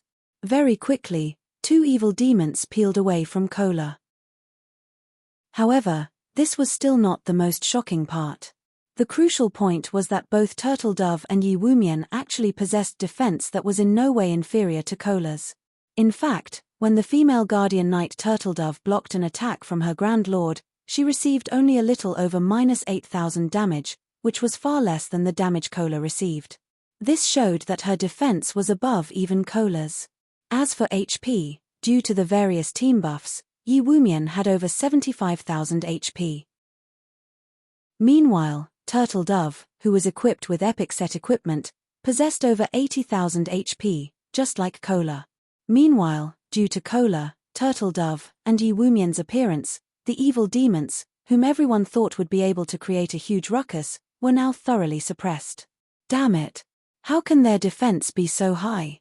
Lei Jingyang was momentarily stupefied when he saw this scene. However, a possibility that made his entire body shudder came to mind soon after. Could they have been promoted to Tier 2 as well? Chapter 1652, Tier 2 vs Tier 2. Chapter 1652, Tier 2 vs Tier 2. Chapter 1652, Tier 2 vs Tier 2. Inside the teleportation zone, the 5 level 70 Grand Lord ranked evil demons furiously attacked the MT trio from Zero Wing, their speed extremely fast. Many expert players present inside the tower could not keep up with the monster's movements, yet Kola and the other MTS blocked every attack of the evil demons using their shields. Moreover, they did so very casually. Meanwhile, any expert player that accidentally came into proximity of their battle would get killed by the battle's shockwaves. They're able to stop even 5 Grand Lord ranked evil demons. Purple Jade wore an incredulous look on her face as she watched Kola, Turtledove, and Yiwumian going up against the evil demons. Even the peak MTS of the secret pavilion would need to activate their berserk skills to go up against a level 70 Grand Lord. However, Kola and the other 2 MTS could actually hold back the evil demons without using any berserk skills. Moreover, they were even at a numerical disadvantage. Zero Wing is truly extraordinary. It's no wonder Rain is so adamant in working together with the guild. Quiet Melody, who was commanding the Sacred Temple's members in battle, could not help her surprise when she sent a glance at the distant evil demons.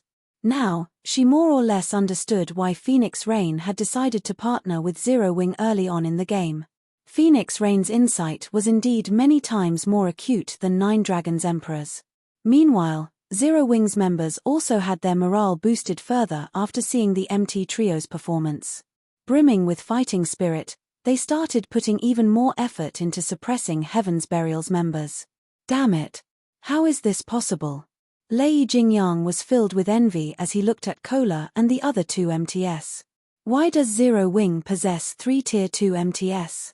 Not only did Heaven's Burial receive financial support from major corporations, but it had also managed to recruit plenty of expert players.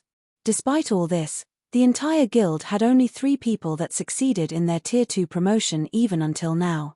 The guild had invested everything it had to help these 3 players complete their promotion quests after they reached level 50. Moreover, unlike other classes, MT classes faced much more difficulty with their Tier 2 promotions. Although Heaven's Burial had attempted to help its MTS with their promotions, all of those MTS failed. On the other hand, Zero Wing actually possessed 3 Tier 2 MTS. The value of Tier 2 MTS was much greater than that of Tier 2 players of other classes. After all, the majority of a guild's weapons and equipment came from dungeons. If a guild possessed powerful MTS, it would have a much easier time raiding dungeons. Boss, what should we do? Those 5 Grand Lords are all pinned down right now. We're also still getting pushed back by Zero Wing. At this rate, we'll be chased out of the teleportation zone, the level 50 ranger commanding the battle asked worriedly. Although their side had an overwhelming advantage in numbers, Zero Wing's members were simply too powerful. Thus far, their side had already lost over 1,000 players. In contrast, Zero Wing's death toll amounted to only a little over 100. Most importantly, the 30-man Magic Light team had yet to suffer a single casualty. All ranged DPS, change targets, and focus fire on those 3 MTS of Zero Wing. I refuse to believe that Zero Wing will have another method to stop the evil demons once we get rid of the 3 of them, Lei Jingyang commanded through the team chat. After saying so, Lei Jingyang personally led a team of 20 experts, followed by Falling Fire's team, and charged at Kola, Turtledove, and Yiwumian. Although it was indeed surprising that Zero Wing possessed 3 Tier 2 MTS, both Falling Fire and he were Tier 2 players as well. If they went up against the MT trio, they would not necessarily be the one to lose. Not to mention, Kola and the other 2 still had to tank 5 evil demons. Very quickly, Lei Jingyang and the others arrived within 40 yards of the Mount trio. Die. Like throwing a javelin, Lei Jingyang hurled the great sword he carried at Kola, arcs of silver electricity appearing around the weapon as it left his hand. In mid-flight, the great sword suddenly split into a dozen serpents made out of silver lightning. Meanwhile, unlike normal spells and arrows, which could only move in a straight line, the serpents slithered nimbly through the air towards Kola, their movement patterns changing constantly. The boss is getting serious. Zero Wing's members are dead now. The eyes of the Thunder Legion members glowed when they saw this scene. The attack Lei Jingyang had just executed was a trademark move of his, a combination of his precision control and the additional skill of his greatsword, Electric Serpent Bites. Each electric serpent summoned possessed 120% of the user's strength. They also moved ridiculously fast, so much so that even top-tier experts would have trouble coping with just one of the serpents. Going up against a dozen electric serpents simultaneously would be a struggle even for peak experts of the same level, who would have no choice but to retreat temporarily. As for Falling Fire, who stood beside Lei Jingyang, he was not one to be outdone, either. As he completed an incantation, 9 crimson magic arrays appeared on the ground around him. The ambient fire-type mana immediately began surging towards these 9 magic arrays frantically. Shortly after, Falling Fire tapped the butt of his staff on the ground. Tier 2 Curse, Spark Impact. In the next moment, the 9 magic arrays started launching small meteorites one after another into the air. After reaching a certain altitude, the meteorites then changed trajectories and flew straight towards Kola. The power packed within each meteorite was visibly stronger than that of Lei Jingyang's electric serpents. Their speed was on par with the electric serpents as well. They're working together to attack me? Despite seeing the electric serpents and small meteorites rapidly approaching him, Kola showed no sign of panic whatsoever. Instead, he gave the ground a mighty stomp, taking a defensive stance, and activated Titan's Heart. The instant Kola used Titan's Heart, a yellow, earthen barrier formed around him, shielding him from the electric serpents and small meteorites. Boom! Boom! Boom! Let's see how you people from Zero Wing stop the evil demons now. Lei Jingyang laughed in ridicule as he looked at Kola's position. Although Kola had activated a life-saving skill, Lei Jingyang's electric serpent bites possessed extraordinary attack power. It was not something that could be received head-on. Not to mention, the Tier 2 curse that Falling Fire used possessed even greater power. Falling Fire likewise laughed as he looked at the dust surrounding Kola's position. He then turned to look at Turtle Dove and Yi Wumian. However, as the dust settled, a figure emerged standing where the electric serpents and meteorites landed. Meanwhile, this figure was none other than Kola. At this moment, Kola's surroundings had already been charred black. However, Kola himself remained completely unharmed. In fact, not only had his HP not decreased by the slightest, but it had even increased quite significantly. He's not dead. Lei Jingyang and Falling Fire were stunned. Both of them had used their respective aces in the hole, each of which was easily capable of instant killing a player of the same level. Yet, Kola actually managed to survive both attacks without taking any damage. In fact, aside from blocking their attacks, Kola had also fended off the attacks of 3 evil demons. What powerful attacks! They actually managed to deplete half of my protective energy. Kola could not help being startled when he looked at the remaining energy of his barrier, as Titan's Heart created an energy shield that had an HP equivalent to 10 times his own. Had he tried receiving all those attacks without Titan's Heart, even if he activated Protection Blessing, he still would have gotten killed instantly. An invulnerability skill? Both Lei Jingyang and Falling Fire shared the same thought as they looked at Kola. In God's domain, although invulnerability skills were extremely rare, some still existed. Meanwhile, every one of them was extremely troublesome to deal with. However, after Lei Jingyang and Falling Fire exchanged glances, they sprang into action again, targeting Turtle Dove this time. No matter how strong an invulnerability skill was, once its duration was up, it would disappear. Hence, all they needed to do now was attack other MTS instead of Kola. They also refused to believe that all 3 MTS had learned invulnerability skills. However, when Lei Jingyang was within 30 yards of Turtle Dove, he suddenly felt a chill crawling down his spine. Immediately, he tightened his grip around his Whitebone greatsword and activated Whirlwind Slash. Dang! In the next moment, Lei Jingyang felt as if he had just struck an impenetrable wall as his greatsword stopped abruptly, sparks flying from the edge of his greatsword.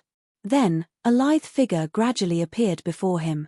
Zero Wing's Fire Dance. Lei Jingyang sneered as he looked at the lithe figure facing him. Are you here to get yourself killed? He sent a slash at the female assassin before him straight away. An assassin was most powerful when conducting an ambush. As long as the ambush failed and their body became exposed, their combat power would decrease drastically. In a frontal clash, an assassin was significantly inferior to a berserker. Dang! Dang! Dang! However, after exchanging several attacks with Fire Dance, Lei Jingyang started panicking. As a Tier 2 berserker, his strength should be overwhelmingly superior to most players at this stage of the game. Moreover, he was currently geared in 3 pieces of epic equipment. Despite that, not only did every one of the dozen or so attacks he had sent at Fire Dance get blocked, but his arms even started falling numb from the resulting impact. Could she be a Tier 2 player as well? Lei Jingyang could not help entertaining such a thought. However, even if Fire Dance was a Tier 2 assassin, it should be impossible for her to be superior to him, a Tier 2 berserker, in terms of strength. Lei Jingyang very quickly shook the thought out of his head and calmed himself. In terms of combat standards, he was no doubt superior to Fire Dance. Since he couldn't win using a forceful approach, he simply needed to target her weak points. He immediately activated the Tier 2 skill Battering Slash. Battering Slash allowed him to ignore his target's defense and block effects. Although the damage his attacks dealt would decrease significantly, it would be more than enough to kill an assassin, a class that had both low HP and defense. However, when his great sword passed through Fire Dance's body, Lei Jingyang's complexion immediately darkened. The reason for this was the sensation he felt coming from his great sword. It did not feel as if he had just cut through a physical entity at all. He tried using Blade Storm right away, but before he realized it, Fire Dance had already appeared behind him, the 1,000 transformations in her hand stabbing towards his back. Tier 2 skill, Shadow Raid. Fire Dance instantly transformed into numerous streaks of shadows that pierced through Lei Jingyang's body. Damages ranging between 10,000 and 20,000 appeared rapidly above the berserker's head one after another, depleting his HP to 0. Chapter 1653, Tier 2 Galore. Chapter 1653, Tier 2 Galore. Did Lei Jingyang die? An instant kill. For a time, the players watching the battle between Fire Dance and Lei Jingyang were stunned by the sudden development. The fight had been lightning quick, and many had failed to realize what had happened before it was over. In one moment, Lei Jingyang had been alive and kicking, and in the next, he was dead. The members of Lei Jingyang's Thunder Legion were particularly dumbstruck. They all knew how powerful their commander was. Not only did he wield 3 pieces of epic equipment, but he was also one of 3 Tier 2 players in Heaven's Burial. The Berserker had over 53,000 HP, as well, which was in no way inferior to Tier 1 peak MTS of the same level. If Tier 1 experts like themselves had to face Lei Jingyang, they'd never be enough to take down the Berserker even with a 20-man team. Yet, an assassin had killed their commander with a single move. No matter how they looked at the situation, it felt unreal. Only Shifeng knew how possible the feat truly was. After all, Fire Dance wielded a fragmented legendary weapon, which no epic weapon could compare to. Moreover, the assassin class was famous for its explosive damage, dealing significant amounts in a very short time. Meanwhile, Shadow Raid was Fire Dance's strongest explosive skill. If she landed a hit with the skill, even a Tier 2 Guardian Knight or Shield Warrior of the same level would stand on the precipice of death, if not die instantly, let alone a Tier 2 Berserker. After Lei Jingyang died, Heaven's Burial's members fell into a panic, confused about what to do next. Along with Lei Jingyang's death, the 5 Grand Lord-ranked evil demons he had summoned had disappeared. This was like salt in an open wound to Heaven's Burial's members. Kola, Turtle Dove, and Yi Wumian had already embedded their strength into their enemies' minds. Lei Jingyang's followers doubted that they had the strength to surpass a Grand Lord-ranked evil demon. Useless trash. He actually died so quickly. A deep frown pulled at Falling Fire's face as he watched Lei Jingyang's corpse transform into particles of light. He had never expected Zero Wing to have a Tier 2 assassin and 3 Tier 2 MTS. Immediately, he shouted through the team chat, "Everyone, retreat. Leave the teleportation zone for now. We'll re-enter from another side." At this stage of the game, it was extremely difficult for players to reach Tier 2. Even Blackwater, with its abundant resources, had only nurtured a few Tier 2 experts thus far. Yet, not only did Zero Wing have 3 Tier 2 MTS, but it had a Tier 2 assassin as well. This left him truly confused. Even if Fire Dance took part in the battle, Heaven's Burial and Blackwater should have been able to resist Zero Wing by relying on the 5 Grand Lord-ranked evil demons, but now, Lei Jingyang was dead and the evil demons had vanished. Even if they had the numeric advantage, they had lost any momentum against Zero Wing due to the loss. Their chances of victory were now slim, regardless of whether or not they continued to fight. The wisest decision now would be leaving the teleportation zone temporarily and trying to get back in from another side. With the limited number of entry slots, Zero Wing shouldn't bother chasing them. On the off chance that there were less than 15,000 players in the zone after Zero Wing left it, the guild would miss the opportunity to enter the primordial divine ruin. The risk of giving chase simply outweighed the gains. However, as Falling Fire ushered his team out of the teleportation zone, a snowy white dagger appeared behind him, transforming into a streak of silver light as it thrust into the elementalist's back. Another assassin? Falling Fire panicked. But it was already too late to dodge or block the attack physically. Instinctively, Falling Fire activated Blink, vanishing from the dagger's attack trajectory in the most critical moment and reappearing 15 yards away. He then turned towards the player that had ambushed him with a grim expression. Unlike the lithe assassin that had ambushed Lei Jingyang, the assassin that had attacked Falling Fire was a physically fit youth. This youth was none other than Flying Shadow. What fast reactions! Flying Shadow was astonished when Falling Fire successfully evaded the ambush. He evaded my attack despite being caught off guard. Sure enough, I'm still not on the level of peak experts like him. He had been so close to killing Falling Fire just now. In his opinion, he had already concealed himself sufficiently, and his attack had been fast enough, yet Falling Fire had avoided his dagger. Zero Wing's Flying Shadow? Falling Fire recognized Flying Shadow instantly, feeling no less shocked than the assassin. How is he so strong? He had detailed information on all of Zero Wing's top-ranked experts, and Flying Shadow wasn't wearing a black cloak. Even without an identification skill, he easily determined the youth's identity based on his appearance.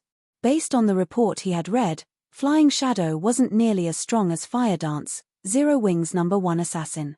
Yet, just now, the youth had displayed far more power than the report had mentioned. After Falling Fire had been promoted to Tier 2, he hadn't encountered a Tier 1 assassin that could get within 10 yards of him undetected. Only the guild's Tier 2 assassins had been successful. Could he be a Tier 2 player as well? As Falling Fire looked at Flying Shadow, he felt the edges of his world beginning to crumble. Since when had reaching Tier 2 become so easy? The fact that Zero Wing had one Tier 2 assassin was surprising enough, but he had just encountered another. Had he not reacted quickly enough, he might have fallen to Flying Shadow's attack. Watching Flying Shadow approach again, Falling Fire began to double speed cast. Suddenly, stone spikes rose from the ground beneath the assassin's feet. At the same time, a large number of ice swords rained down on the youth. This forced Flying Shadow to focus on the attacks from above and below, which drastically slowed his advance. Moreover, he stiffened slightly each time he blocked an ice sword. Aside from Falling Fire's attacks, Flying Shadow had to deal with the nearby Heaven's Burial and Blackwater members. For a time, all of the incoming attacks forced Flying Shadow into a passive state. He couldn't close the distance between himself and his target. Your equipment is quite good, but it's a pity your combat standards are somewhat lacking, Falling Fire said, a condescending smile spreading across his face as he watched the assassin's HP slowly decrease. Flying Shadow might be considered a first-class expert in a first-rate guild, but he was still young and tender in Falling Fire's eyes. The assassin's focus on dodging and blocking was particularly poor and inefficient. Even without the support of other players, he could easily kill this player. Die. Falling Fire completed the final verse of his incantation and launched the Tier 2 spell, detonating flame arrows, at Flying Shadow. However, before he could release the dozens of flaming arrows that had formed above him, a dark blue magic array had appeared in the sky, releasing a torrent of water that snuffed the arrows out. Reacting, Falling Fire used Blink again and avoided the descending water. By the time he reappeared, the force of the torrent had carved out a massive crater in his previous position, filling it with water. How is that possible? Someone actually crushed my detonating flame arrows? Confusion tore at Falling Fire as he eyes the man-made pond. He had cast a Tier 2 spell, which shouldn't have crumbled so easily even under another Tier 2 spell, yet not only had his detonating flame arrows been eliminated, but the torrent of water had contained enough destructive power to form a massive crater. But before Falling Fire could discover his attacker, over a dozen light blue water spears shot towards him. The spears had appeared in almost the same moment Falling Fire had reappeared after using Blink. The enemy caster's timing and aim were incredibly precise. Dazed, Falling Fire failed to protect himself in time with an ice barrier, and 4 water spears plowed into him, each dealing over -16,000 damage. Falling Fire, who only had 40,000 HP, died instantly. As the elementalist's HP reached 0, he was barely able to turn his head in time towards the water spear's origin. Standing around 30 yards away was a lithe, graceful woman in a lilac robe and wielding a dark blue crystal staff. A light blue magic array gradually faded from beneath her feet while dense, water-type mana surrounded her. Another Tier 2 player? Although Falling Fire still wanted to speak, his vision had already darkened, and his body collapsed. Chapter 1654, Shocking All Sides. Chapter 1654, Shocking All Sides. Chapter 1654, Shocking All Sides. As Falling Fire collapsed, silence descended on Zero Wing and Heaven's Burial's battlefield. Commander. The commander actually died. Do they also have a Tier 2 magical class expert? Blackwater's members gaped at Aqua Rose, who was responsible for Falling Fire's death. Falling Fire was both one of the scant few Tier 2 players and a top-ranked expert within Blackwater. Normally, the elementalist killed them instantly when they sparred with him. However, they had just watched this man die after one hit. No matter how they looked at the situation, it was utterly unbelievable. The tier suppression Tier 2 players had over Tier 1 players was much greater than that of Tier 1 players over Tier 0 players. Moreover, as an elementalist, Falling Fire had a few passive skills that increased his magic resistances, making him much tougher against spells. Yet, Aqua Rose had annihilated Falling Fire with a single spell. There were only 2 possibilities to explain the outcome. The first was that Aqua Rose had used a Berserk skill followed by a Tier 1 curse. The other possibility was that Aqua Rose was also a Tier 2 player. When players activated a Berserk skill, some kind of special effect would change their bodies. Only, not all Berserk skills generated visible indicators. Regardless, when a player activated a Berserk skill, the intensity of their aura would increase drastically, informing others that the player had activated such a skill. However, Aqua Rose displayed neither phenomena, so it was obvious that she hadn't activated a Berserk skill. There was also no way they'd miss the resulting changes. They all had keen senses as experts, and activating a Berserk skill was akin to turning on a light in a dark room. When Blackwater's members considered the possibility that Zero Wing also had a Tier 2 magical class, they couldn't help but shudder. Tier 2 MTS were only powerful when tanking monsters, their DPS was lacking. However, it was a different story for Tier 2 magical classes. Magical classes already wielded extremely high DPS even at Tier 1, and they had more AoEs than other classes. After their promotion to Tier 2, magical classes' attacks would grow even stronger.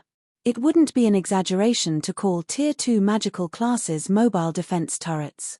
When solely comparing combat capabilities, Tier 2 magical classes were stronger than another class by far.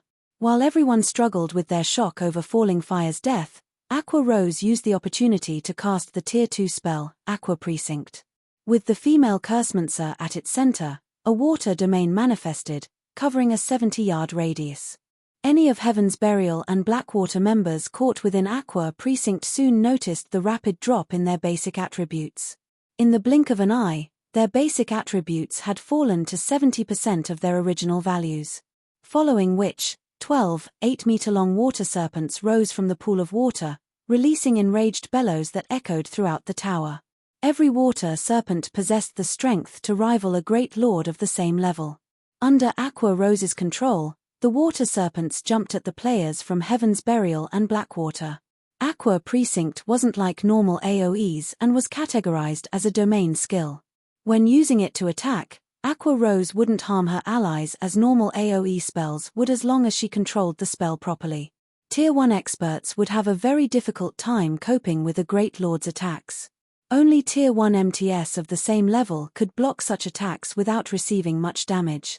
However, unlike normal Great Lords, which had monotonous attack patterns, the Water Serpents were flexible since Aqua Rose controlled them. Any MT that failed to block the Serpent's attacks instantly lost over 20,000 HP.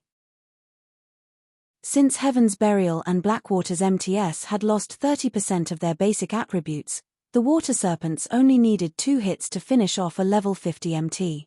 In the short moment since Aqua Rose had cast Aqua Precinct, she had killed 4 level 50 MTS. The rear-line healers had never even had a chance to heal their allies. Monster. She's a monster. Heaven's Burial's and Blackwater's experts stared at the female Cursemancer in utter horror. Retreat. Run. There's a monster. With Zero Wing's Magic Light team and Conqueror parties gaining the upper hand, followed by Aqua Rose's sudden massacre, Heaven's Burial's and Blackwater's members panicked. Rather than a slow, organized retreat, they turned and fled like cowards. Not only would they lose a level if they died, but they'd also lose a piece of equipment. To expert players like them, the loss was unbearably painful. Hence, now that they knew that they were no match for Zero Wing, they wouldn't continue to throw themselves into the jaws of death. Furthermore, their commanders, Lei Jingyang and Falling Fire, had already died. Big Sis Aqua, you couldn't hold back a little? We've barely killed any enemies, yet you've already scared them all away. How are we supposed to earn extra income now?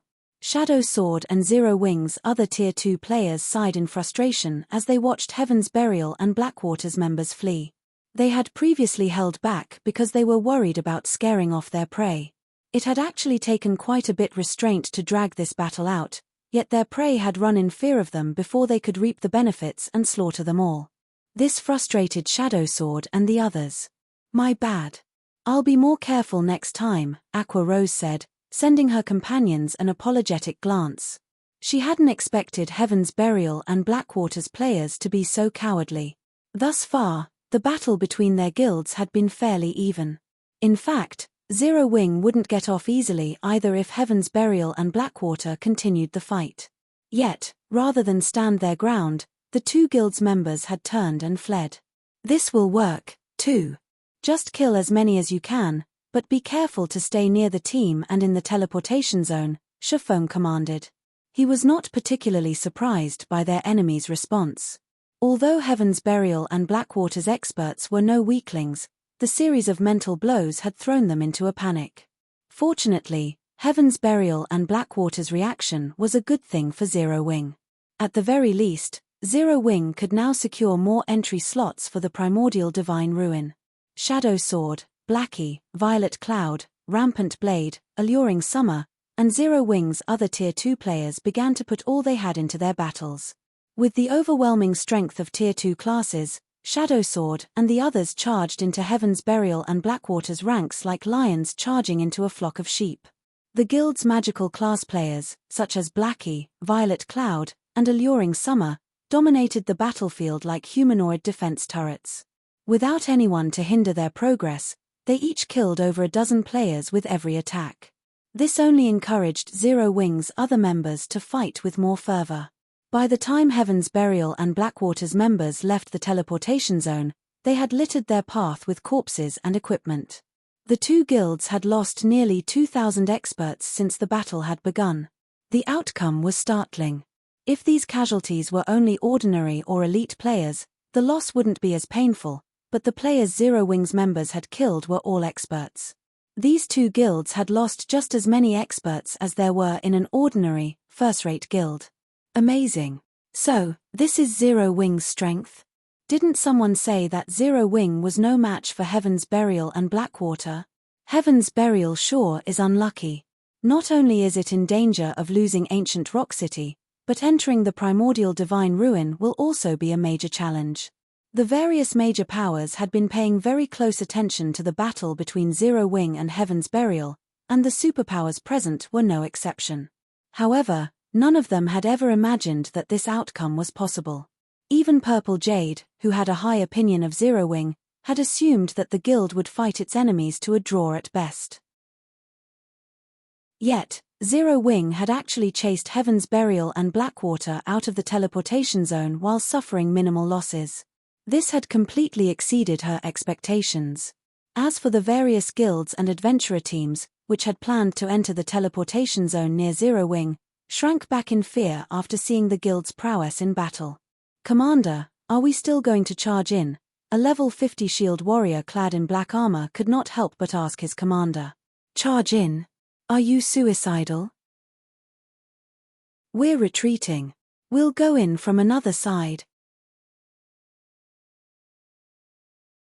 Chapter 1655, 10 years too early. Chapter 1655, 10 years too early. Chapter 1655, 10 years too early. After Zero Wing's victory over Heaven's Burial, the various superpowers in the teleportation zone couldn't help but re-evaluate their opinions of Zero Wing. Sure enough, Zero Wing can be quite capable.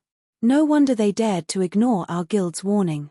It might not be a bad idea to consider partnering with them for the Primordial Divine Ruin raid, a middle-aged man in black armor muttered as he looked at Zero Wing's members with an interested expression. He carried a great sword with runes that radiated a chilling aura. The Primordial Divine Ruin was akin to a dungeon. If one wished to progress inside the ruin, they needed a certain level of strength, whether it be basic attributes or combat standards. The difficulty also increased as one delved deeper into the ruin. After reaching the Primordial Divine Ruin's fourth underground floor, players faced extraordinarily strict requirements. In fact, it was so difficult to pass from the fourth floor to the fifth floor, where the gate to the Primordial City was located, that a single guild team could no longer clear the challenge. They would only have a higher chance of reaching the fifth underground floor by working together. The middle-aged man's words surprised the nearby players. The middle-aged man before them was none other than Broken City, an upper echelon from King's Return. He had been very famous in the virtual gaming world some years ago. Even King's Return's guild leader had to treat Broken City with respect. Broken City didn't praise players or powers very often. The last player Broken City had praised had become King's Return's present guild leader. Hence, King's Return's members found it truly surprising that Broken City would praise Zero Wing. "Uncle Broken, aren't you thinking too highly of them? They've merely repelled upstarts like Heaven's Burial and Blackwater. Zero Wing is still 10 years too early to work alongside us," the handsome youth beside Broken City said, scoffing.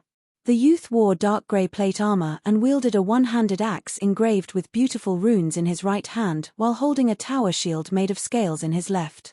Ocean, Uncle Broken must have his reasons for saying that. While not all of Zero Wing's team members have monstrous basic attributes, the team's overall strength is considerable. After entering the Primordial Divine Ruin, Zero Wing would make a good choice as a partner. Praying Lotus, who was garbed in a set of white, sacred robes, said as she shook her head. She didn't particularly approve of Wild Ocean's opinion.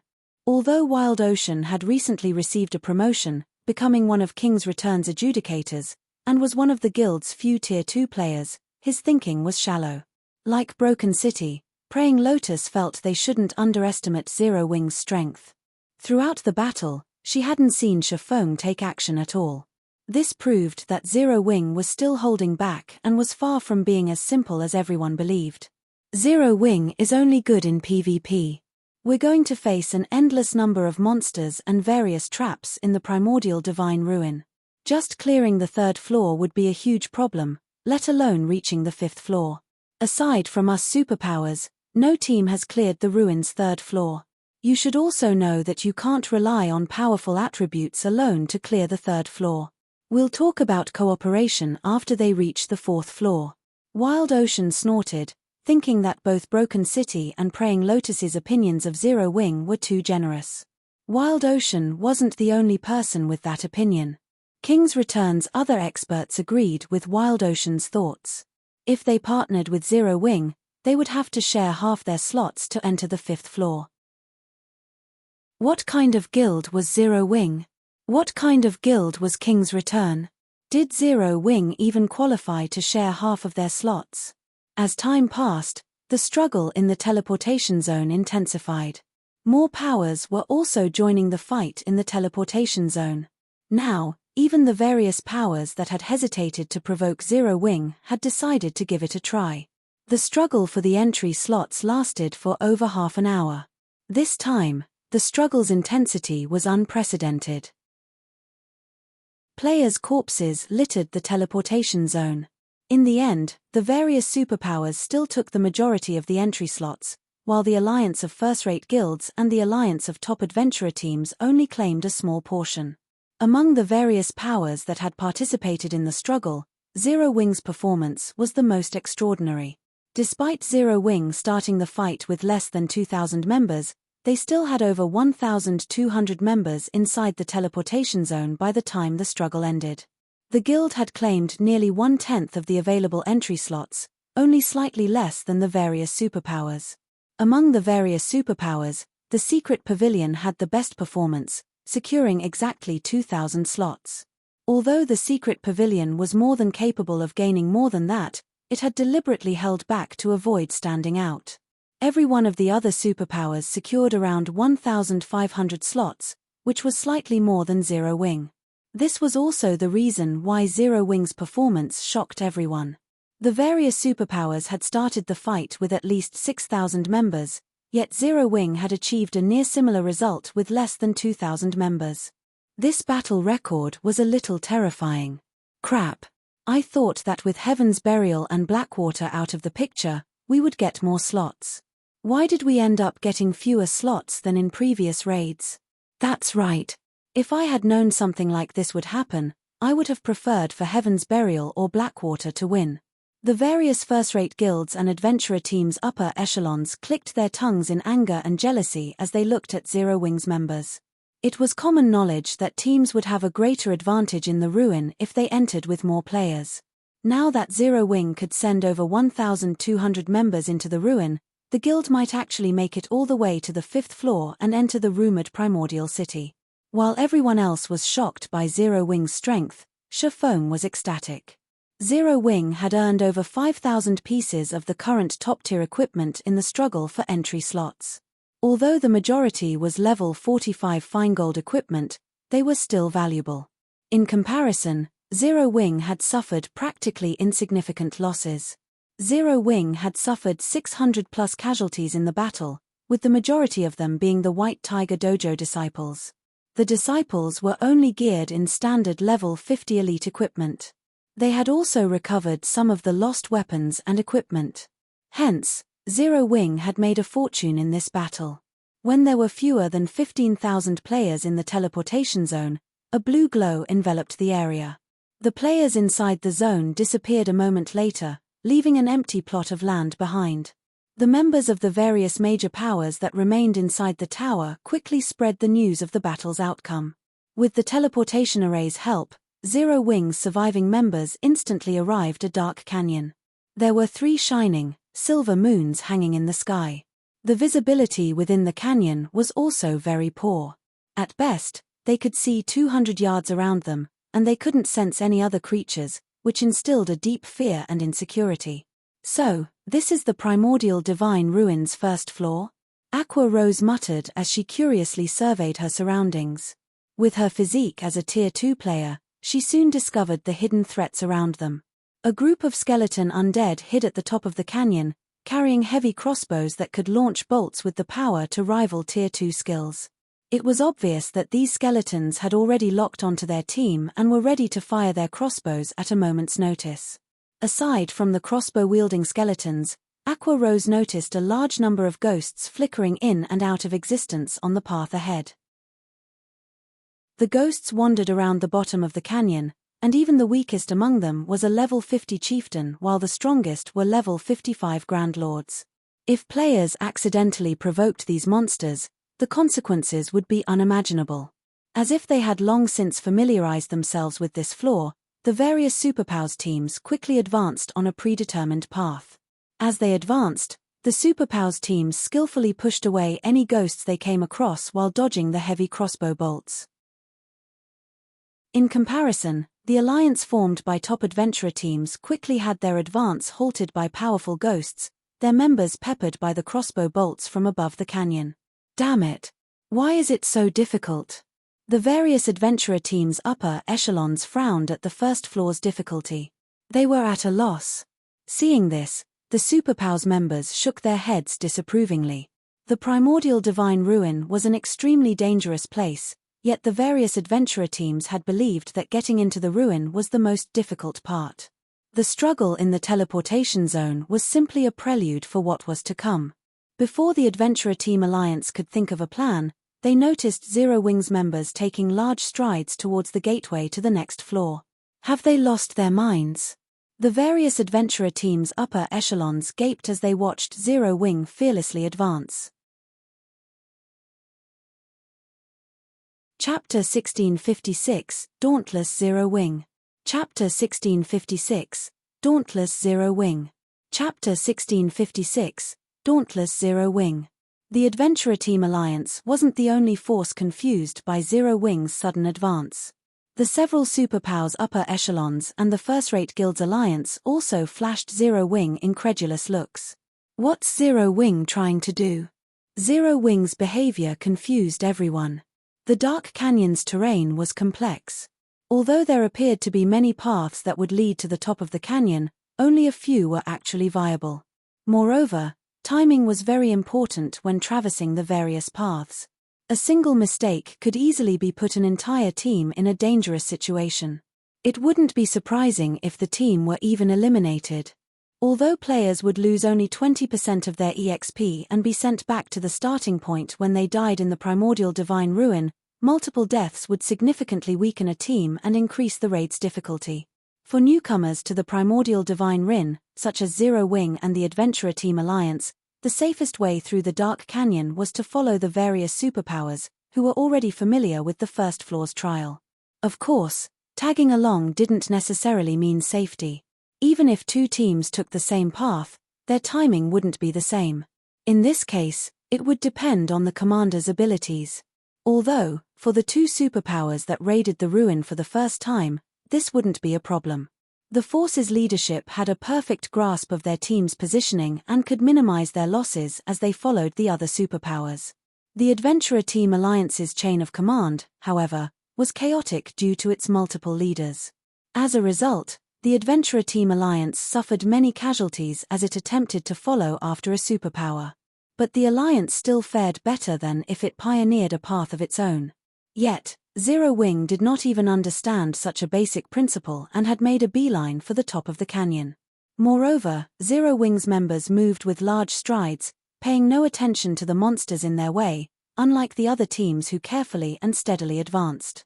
Suddenly, Cola, Turtle Dove, Yi Wumian, and Violet Cloud rushed ahead of Zero Wing's team, charging onto the gravel path that contained a plethora of wandering ghosts. Meanwhile, the 15 MTS of the Magic Light team's 15 MTS guarded the rear of the team, while the Conqueror parties split up and covered the sides. Ghost Knight, Undead, Chieftain. Level 50. HP 6 000 0006 000. Ghost Berserker, Undead, Lord. Level 52. HP 17 000 00017 000. Ghost General, Undead, Grand Lord. Level 55. HP 85 000 00085 000. As Cola and the others moved through the canyon, the wandering Ghost Knights and Ghost Berserkers quickly discovered their presence. Like hungry wolves that had just discovered meat, the ghosts surged towards the MT trio. Are they trying to get themselves killed? Are they really trying to grind the ghosts as if they were common monsters? Everyone was stupefied as they watched Cola, Turtle Dove, and Yi Wumian attract more and more Ghost Knights and Ghost Berserkers.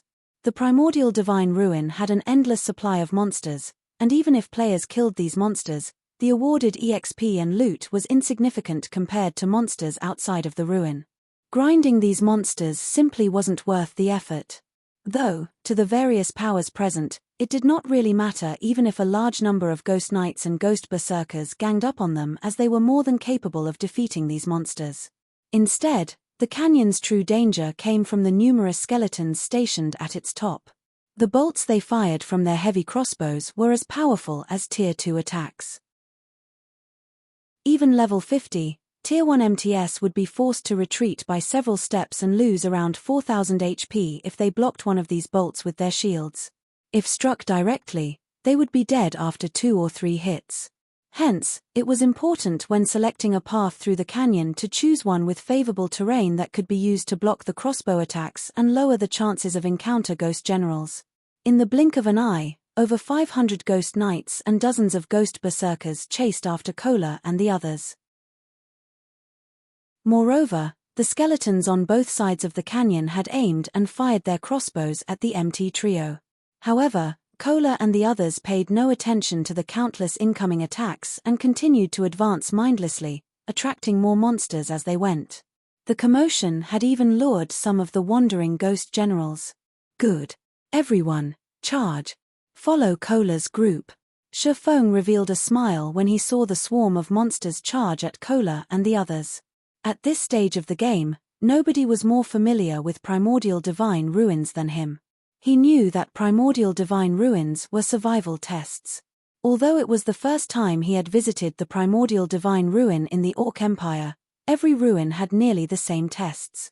It had been common knowledge in his previous life that the primordial divine ruins first floor trial would become more dangerous as teams spent more time here. Take the various superpowers, for example. Although they had familiarized themselves with the paths to the top of the canyon and hence could limit the number of crossbow attacks that reached their teams, it was impossible to avoid casualties completely. In fact, the various superpowers teams were continuously lost members as they advanced right now. Moreover, as they approached closer to the top of the canyon, their casualty rates became more severe.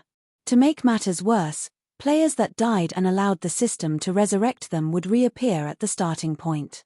Once they did, they'd have no way of catching up to their main force. As for having the team stop midway to resurrect the fallen, that would only end up causing the team to suffer even more casualties. Because of this, team members that died halfway through the canyon were as good as eliminated unless a team wipe occurred. The best way to challenge the first floor trial was to send a player in as bait and draw the enemy fire while the rest of the team followed behind. Doing so would greatly reduce the number of attacks the team received and was much safer than following one of the more protected routes. The only problem with this method was that the players acting as bait needed to be strong enough. The main force also had to maintain enough distance from the bait. If the main force got too close, they would pull the agitated monster's aggro. If the main force fell too far behind, the bait would have moved past the skeleton's attack range. Fortunately, this wasn't the first time Shifeng had employed this strategy. His grasp of his team's positioning was incredibly accurate. With Violet Cloud in the center, Kola's group pushed forward. As they faced numerous attacks, their HPs steadily decreased. Fortunately, the chieftain-ranked ghost knights and lord-ranked ghost berserkers were not much of a threat. The true threat came from the ghost generals and the heavy crossbow attacks from both sides of the canyon, in particular. Currently, a swarm of ghost knights chased after Kola's group of 4, and although the situation looked dire, it worked in the group's favor as the ghost generals had a hard time reaching the players. Unfortunately, the same couldn't be said for the crossbow attacks. When Kola, Turtledove, and Yi Wumian used their shields to block the incoming crossbow bolts, they'd stiffen slightly and lose around 1,500 HP. When the other powers noticed the damage Kola and his team received, they couldn't help their jealousy. Unlike Kola and the others, their MTS received over -4,000 damage even when they blocked the crossbow bolts successfully. This meant that the MT trio from Zero Wing could endure 3 times the attacks that their MTS could. However, they still ridiculed Zero Wing for its foolish leadership. If Kola and his companions had the support of a large number of healers, they'd be practically unkillable. Yet, Zero Wing actually let these 3 powerful MTS charge ahead on their own. It was a reckless waste of resources. With how the team utilized Kola and the others, it wouldn't matter if they could endure 2 or 3 more hits than other MTS. Sure enough, Kola, Turtledove, and Yi Wumian's HPs began to decrease rapidly. In a short moment, they had lost more than 1/3 of their HPs. The various superpowers' upper echelons lamented the loss. The MT trio only had a single healer to support them, and it simply wasn't enough to keep the 3 players alive. But after another moment, the superpowers noticed something strange. Despite Cola, Turtledove, and Yi Wumian's HPs having already fallen below the 25% mark, Violet Cloud hadn't prepared to cast any spells. What's going on? Isn't that girl a cleric? Or does she have some kind of grudge against those MTs? Everyone watched Violet Cloud in confusion. However, while the spectating crowd wondered about the young woman's hesitation, Cola took a look at his own HP bar. "Let's begin," Cola said. Rather than panicking, his voice contained a hint of excitement. Turtledove and the others then nodded in response. Following which, Cola shouted before releasing a blinding, golden glow. Suddenly, a golden pillar of light descended from the sky and enveloped Cola's group, illuminating the dark canyon. Suddenly, 4 golden barriers enveloped each member of the group. The move Cola just used was none other than the Tier 2 skill, Divine Shield, which Shifeng had obtained from the Boneless Land. When activated, the skill granted the Divine Shield buff, which lasted 30 seconds, to a maximum of 10 players. The buff decreased incoming damage from Tier 3 or below attacks by 50% and attacks above Tier 3 by 20%. The buff also increased attack speed and movement speed by 20% and healing effects received by 100%. Divine Shield was a very powerful skill, though it had a downside, a 1-hour cooldown. Violet Cloud also used the Tier 2 spell, Holy Prayer. The spell affected all allies within a 50-yard radius and granted them an hot buff that healed them based on Violet Cloud's mana. Moreover, players affected by Holy Prayer would receive a 20% damage reduction buff. The spell had a 1-minute duration and a 20-minute cooldown. Under the effects of these 2 skills, Cola's group members each recovered over 8,000 HP every second. The damage they received was reduced to a pitiful amount as well. This turn of events allowed Cola's group to advance with ease while the rest of Zero Wing's team followed behind. In less than a minute, Zero Wing's members had reached the top of the canyon. Chapter 1657, Continuous Clearance. Chapter 1657, Continuous Clearance. Chapter 1657, Continuous Clearance. The sounds of battle had filled the dark canyon, but as Zero Wing's members reached the top, the various powers, which were still engaged in combat, fell silent. That's actually possible? For a moment, everyone was at a loss for words as they stared at Zero Wing's members. They had invested a ton of effort and made numerous sacrifices during their previous raids to locate the best route up the canyon, and they would still suffer before they reached the safe zone at its top. Yet, Zero Wing had run for the top of the canyon without sparing their surroundings a glance. Not only had the guild team succeeded, but they had only lost a few dozen players, which was practically negligible. Sure enough, Zero Wing is extraordinary, Praying Lotus muttered, her eyelashes fluttering as she watched Shifeng, the commander of Zero Wing's team. No other guild would dare to be so bold. The 2 skills Cola's group had used were particularly powerful.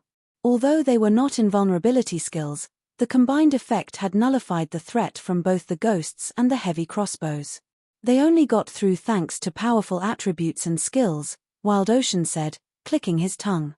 The next floors will be even more difficult, and basic attributes will become less important. If they try to pull another stunt like that, they'll get themselves killed. Emitem. Praying Lotus did not rebuke Wild Ocean's words this time. After all, what the Shield Warrior youth had said was true. As players delved deeper into the primordial divine ruin, the trials they faced would become more difficult. They would also encounter more and different traps. Rather than simply relying on raw power, players would have to rely on their technical abilities in the lower floors. The brute force method Zero Wing had used was only viable on the first floor. It wouldn't be possible to clear the following floors with the same method. Correspondingly, though, players would have higher chances of encountering opportunities and treasure the further they explored. There was practically nothing noteworthy in the ruins' first underground floor. One would be extremely lucky if they even came across a bronze treasure chest. Although players could also find combat techniques on the first underground floor, the chances of that were extremely slim. If one wanted better loot, they'd have to reach the primordial divine ruins' third underground floor. Only the third floor and down offered level 50+ top-tier equipment. At the same time, the chances of finding combat techniques and other treasures also increased. Shifeng didn't hurry towards through the ruin after reaching the top of the canyon. Instead, he had everyone rest in the safe zone. Players' stamina and concentration consumption were far more severe in the primordial divine ruin than outside of it. If they did not rest, they might fail trials that should be passable. Meanwhile, the only places in which players could rest in the primordial divine ruin were the system-established safe zones. Traps and monsters were present everywhere else, and if they relaxed, even for a moment, in these locations, they'd swiftly lose their lives. After Zero Wing's members had rested for some time, the various superpowers teams began to arrive in the safe zone, one after another. However, unlike Zero Wing, the various superpowers only had around 80% of the 1,500+ members they had entered the ruin with. The rest of their players had to wait for the system to resurrect them, forming teams with other players to search for opportunities and treasure on the first floor. After everyone rested, they proceeded towards the second underground floor. The second floor contained a primal forest. Visibility here was even worse than in the first floor's dark canyon. Even Tier 2 players could only see up to 80 yards away. As players traversed the forest, they were bombarded by all kinds of spell attacks from out of nowhere from time to time. These spells packed a punch, and even Tier 2 MTS only survived after 3 or 4 direct hits. Tier 1 MTS were lucky to survive even 2 hits.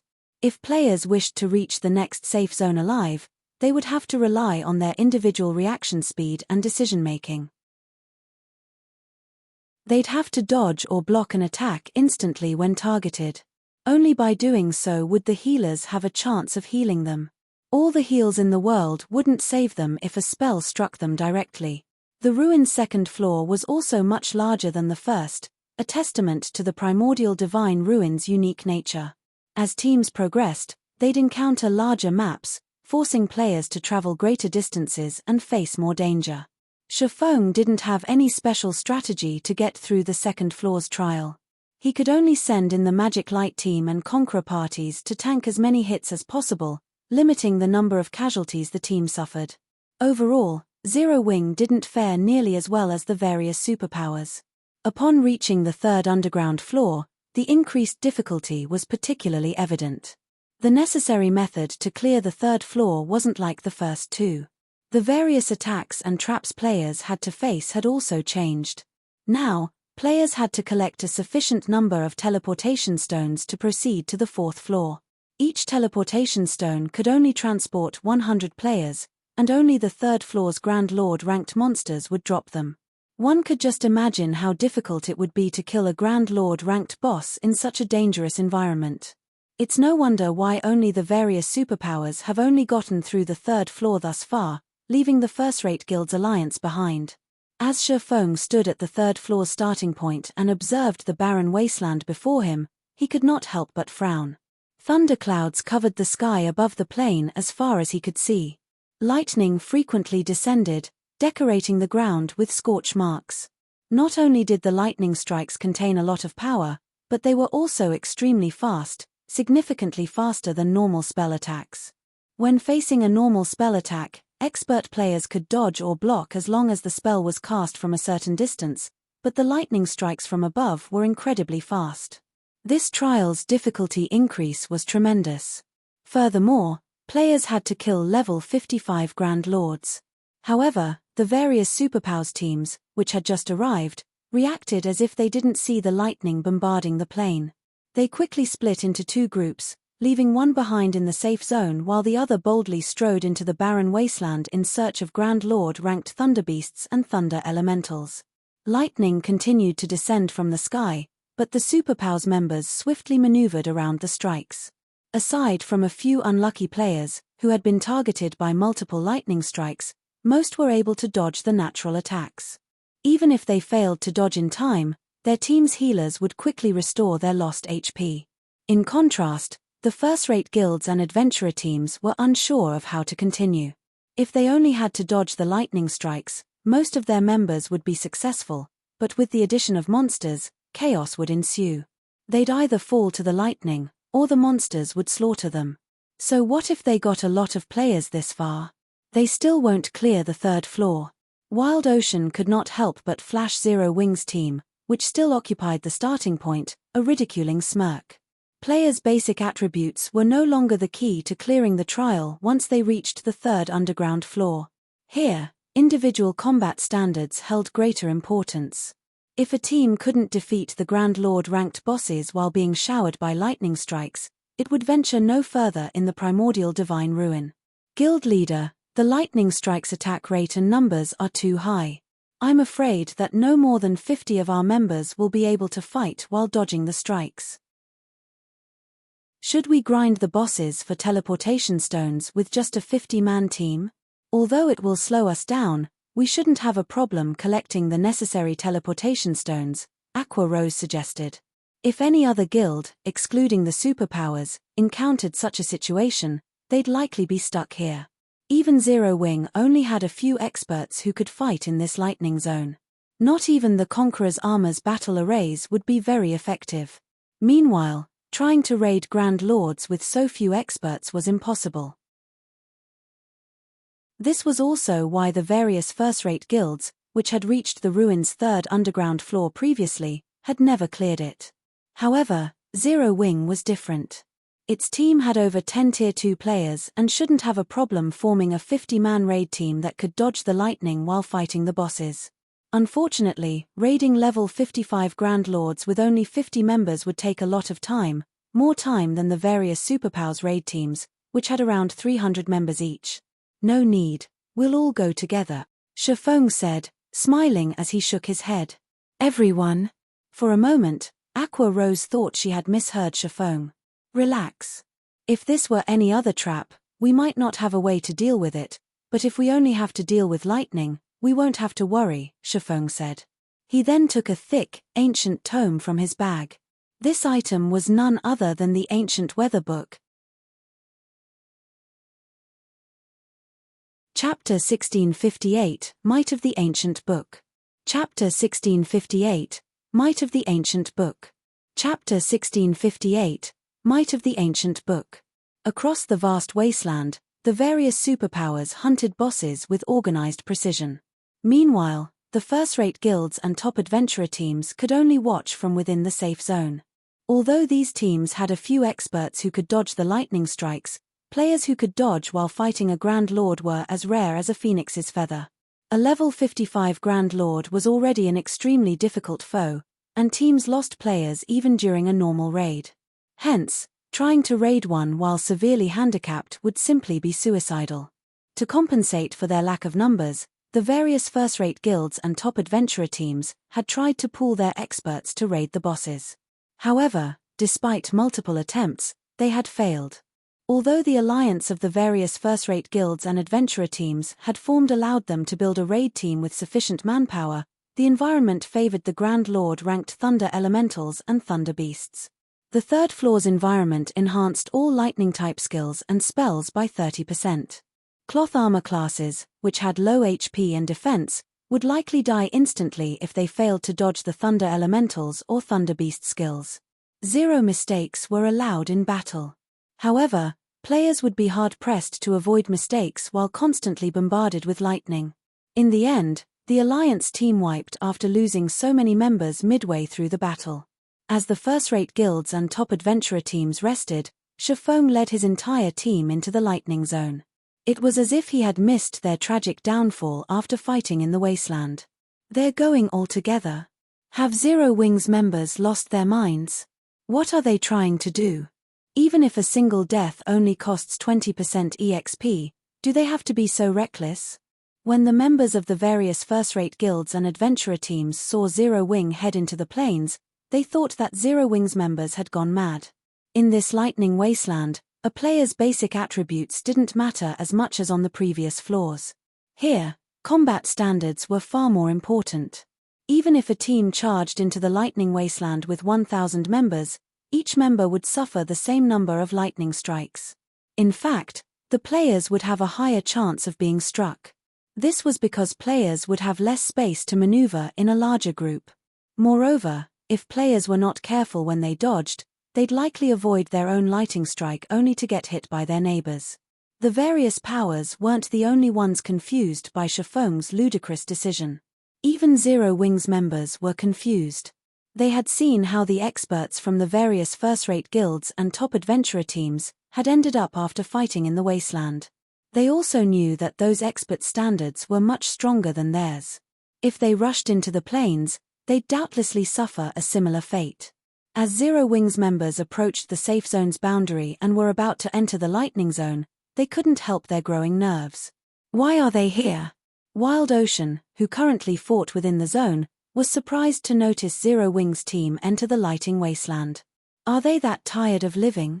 Zero Wings' team had over 1,000 members, and if it tried to enter the zone with so many players, the number of lightning strikes that would descend on the team would be staggering. Not even superpowers like King's Return would pull such a stunt. Could Zero Wing be experimenting and trying to see how many of its members can survive a battle in the lightning zone? Praying Lotus, who was casting a healing spell, was just as stunned to see Zero Wings advance.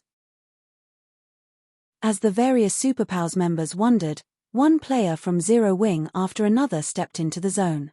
Watching 1,000-plus players set foot into the lightning wasteland was extraordinarily eye-catching. Almost everyone kept a curious eye on Zero Wings' team, wondering how it planned to deal with the countless lightning strikes that would fall upon them. 3 seconds passed. 5 seconds passed. 10 seconds. However, not a single strike of lightning fell on Zero Wings' team. Every member on the team was alive and kicking, and they had an easy time defeating the multiple chieftain-ranked thunder elementals and thunder beasts that had charged at them. Where is the lightning? Why do those chieftain-ranked thunder elementals and thunder beasts seem weaker than the ones we're fighting? The watching players were stunned as they sent Zero Wings' team sidelong glances. They could not understand what was going on. Where were the lightning strikes that were supposed to descend? Could the lightning strikes have stopped because they have more people? Purple Jade was greatly confused as she watched Zero Wings members. The lightning was the most troublesome aspect about the primordial divine ruins' third underground floor. Without the lightning strikes, the third floor's trial would just be a simple series of Grand Lord raids. If that were the case, the various superpowers could easily clear the floor. That's not possible. Other teams have dispatched even more players than Zero Wing in past raids, but this has never happened, Yuan Taishan said, shaking his head. He, too, wore a confused look. Even Zero Wings players were confused. Only Aqua Rose knew that this was Shifeng's doing. It seems this thing is quite effective. Shifeng smiled at the ancient weather book in his hands. The ancient weather book could change the weather in a 2,000-yard radius for 2 hours. Removing the thunderclouds in a specific area was a small task for the item. Without the lightning strikes, the third floor's trial posed no threat to his team members. Very quickly, Zero Wings' team located a level 55 Grand Lord ranked Thunder Beast. Great Thunder Wolf, Thunder Beast, Grand Lord. Level 55. HP 88 0000088 000000. Now, the boss, which had given the various superpowers painful headaches, was an ordinary Grand Lord to Zero Wing. With Cola, Turtle Dove, and Yi Wumian taking the lead, and the Magic Light Team's MTS tanking the nearby mobs, the rest of the team could focus on dealing damage. Moreover, without the Lightning Environment's boost, the Great Thunder Wolf's attacks were little more than tickles to Cola and his fellow MTS. The Grand Lord's normal attacks only dealt around -8,000 damage, while its skill attacks only dealt around -20,000. Even without Turtle Dove and Yi Wumian's assistance, Cola could easily tank the Great Thunder Wolf. The other players launched frenzied attacks at the Great Thunder Wolf, each dealing several thousand damage. As the team fought, the Grand Lord's HP visibly decreased. Naturally, this made the various superpowers jealous. The primordial divine ruins bosses weren't like field bosses. Their attributes wouldn't change, regardless of how many players raided them at one time. This meant that the more members a raid team possessed, the greater the team's advantage would be. Zero Wings' team had over 1,000 members, which was more than triple what the other teams possessed. Moreover, Zero Wings members did not have to worry about avoiding lightning strikes. In less than 5 minutes, the Great Thunder Wolf fell before Zero Wings members. Everyone on the team also gained a significant amount of EXP. Moreover, the Great Thunder Wolf had dropped 8 items in total thanks to Shifeng's divine providence. Although this didn't seem like much, it was above average for Grand Lords above level 50. When the various superpowers had killed their respective Grand Lords, they only got 5 items. Meanwhile, upon seeing the Great Thunder Wolf's loot, Shifeng had to admit that the Primordial Divine Ruins bosses were far more generous than the bosses in Team Dungeons. Out of the 8 items dropped, 1 was a teleportation stone, and 5 were level 50 weapons and pieces of equipment, 3 of which were fine gold rank and 2 were secret silver rank. The last 2 items were pages of incomplete combat techniques. An advanced combat technique? Shifeng was ecstatic the moment he saw the 2 sheets of lambskin parchment. Basic combat techniques would drop as complete items in the Primordial Divine Ruin, but advanced combat techniques and above would appear as pages. Players would have to gather every page to learn the combat technique. Excited, Shifeng immediately inspected the 2 parchment sheets. Chapter 1659, Top-Tier Advanced Combat Technique. Chapter 1659, Top-Tier Advanced Combat Technique. Chapter 1659, Top-Tier Advanced Combat Technique. As Shifeng inspected the incomplete pages, his eyes shone with excitement. Lightning Flash. This dilapidated page belongs to a book that depicts a secret attack technique, which has been passed down since ancient times. Only after gathering all incomplete pages can you read the complete book's content. There are a total of 13 pages. This leaflet is the 3rd page. Lightning Flash. This dilapidated page belongs to a book that depicts a secret attack technique, which has been passed down since ancient times. Only after gathering all incomplete pages can you read the complete book's content. There are a total of 13 pages. This leaflet is the 6th page. Most of the combat techniques that dropped in the Primordial Divine Ruin were basic combat techniques, and most of them dropped as the complete versions. Although some basic combat techniques dropped as incomplete pages, those were the extreme minority. Normally, only advanced rank or higher combat techniques would drop as individual pages. However, there were differences between advanced combat techniques and those of other ranks. Not only could players in God's domain improve their foundations by learning combat techniques, but they could also learn ways to exhibit their strength more efficiently, thereby raising their overall combat power. Some combat techniques even granted players the power to challenge foes of higher levels. A basic combat technique might not help half-step Refinement Realm experts fight Refinement Realm experts, but an ordinary advanced combat technique could. This was also why the various super guilds and super first-rate guilds were so desperate to compete for slots to enter the Primordial Divine Ruin. Meanwhile, an advanced combat technique's strength could be determined by the number of pages it possessed. An ordinary advanced combat technique would only include 6 to 8 pages, a first-rate advanced combat technique would possess 9 to 12 pages, and a top-tier advanced combat technique would possess 13 to 15 pages. An ordinary advanced combat technique could only help a half-step Refinement Realm expert qualify to fight a Refinement Realm expert. Meanwhile, a first-rate advanced combat technique allowed Refinement Realm experts to face Flowing Water Realm experts. As for top-tier advanced combat techniques, if Flowing Water Realm experts learned one, they could even pose as a threat to Void Realm experts. Even throughout God's domain, Void Realm experts were extremely rare. Yet, with a top-tier advanced combat technique, a Flowing Water Realm expert could stand against Void Realm experts. One could just imagine how valuable such a combat technique was. There was no doubt that Lightning Flash was a top-tier advanced combat technique. Shifeng had never expected to get lucky enough to find a top-tier advanced combat techniques pages, and moreover, it was an attack-type technique. Zero Wing didn't actually have any of these. If it were possible to collect the complete Lightning Flash secret technique, it would certainly help the guild's experts. Learning the technique would likely offer more benefits than the Conqueror's armor. The Conqueror's armor only gave its wearer the power to face refinement realm experts temporarily, and after all was said and done, it was only a piece of level 50 equipment. Once players leveled up, the equipment would be useless. It could not truly become part of a player's strength. An advanced combat technique was different. Once players learned it, they could put it to good use regardless of their level. It would also offer significant help when players challenged their promotion quests. Moreover, a complete advanced combat technique was different from secret technique tablets. Although the combat techniques one could learn from a secret technique were more powerful than advanced combat techniques, very few players could learn them. It was impossible to share those techniques with a significant number of players. However, a complete advanced combat technique took the form of a book. He could store the book in the guild warehouse, and guild members could read it as they wished.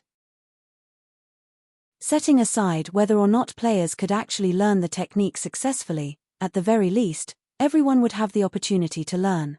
In the past, the reason that experts from the various superpowers had an easier time with their promotion quests, rising through the tiers, than experts from first-rate guilds and below wasn't just better weapons and equipment.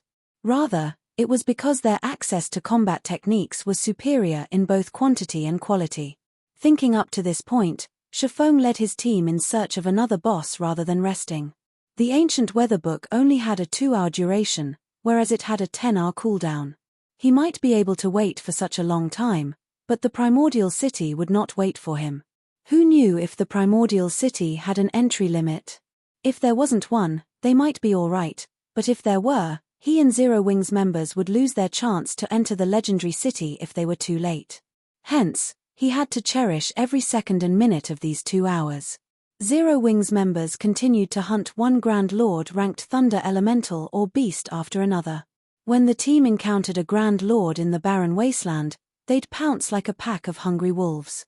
They behaved nothing like the players from the various superpowers, who returned to rest in the starting area after slaying 1 or 2 bosses. The various superpowers grew envious at seeing this. Without the threat from the lightning strikes, Zero Wing could casually slaughter these ready-made Grand Lords. Not only were the team members able to earn an abundance of EXP, but they also secured plenty of top-tier equipment. The primordial Divine Ruins' third underground floor had practically become a sacred leveling spot for Zero Wing. How is this possible? King's Return's Wild Ocean was at a loss as he watched the scene before him. He had assumed that Zero Wing would be stuck on the 3rd floor, yet based its pace, it'd likely be the first team to reach the 4th underground floor. Uncle Broken, should we contact them? Praying Lotus whispered to Broken City, who stood beside her. Thus far, the various superpowers had only reached the 4th floor. Not one of their teams had made it to the 5th yet. The 4th floor was simply too difficult, and there was no comparing it with the 3rd floor. With the current strength of King's Return's team, it could not clear the 4th floor alone. If King's Return wished to reach the 5th floor, it would have to ally with another team.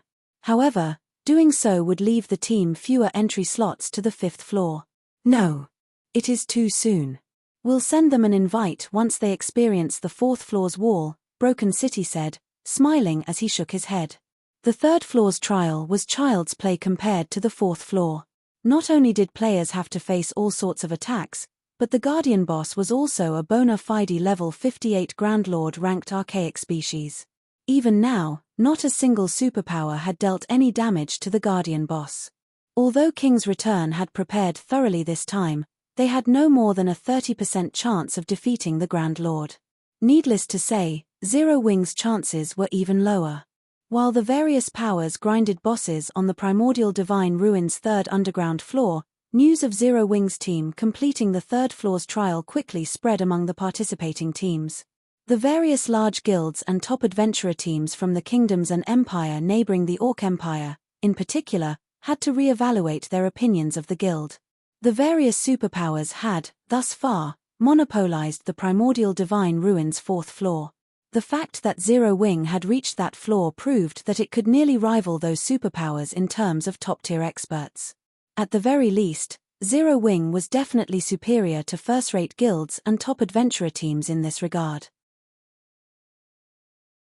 However, a deathly silence had fallen over the meeting room within Heaven's Burial's ancient Rock City residence due to this latest information. Nobody could have imagined that, in one short day, Heaven's Burial would lose the massive advantage it had cultivated. And it was all due to Zero Wing. First, Zero Wing had shattered ancient Rock City's defensive magic arrays.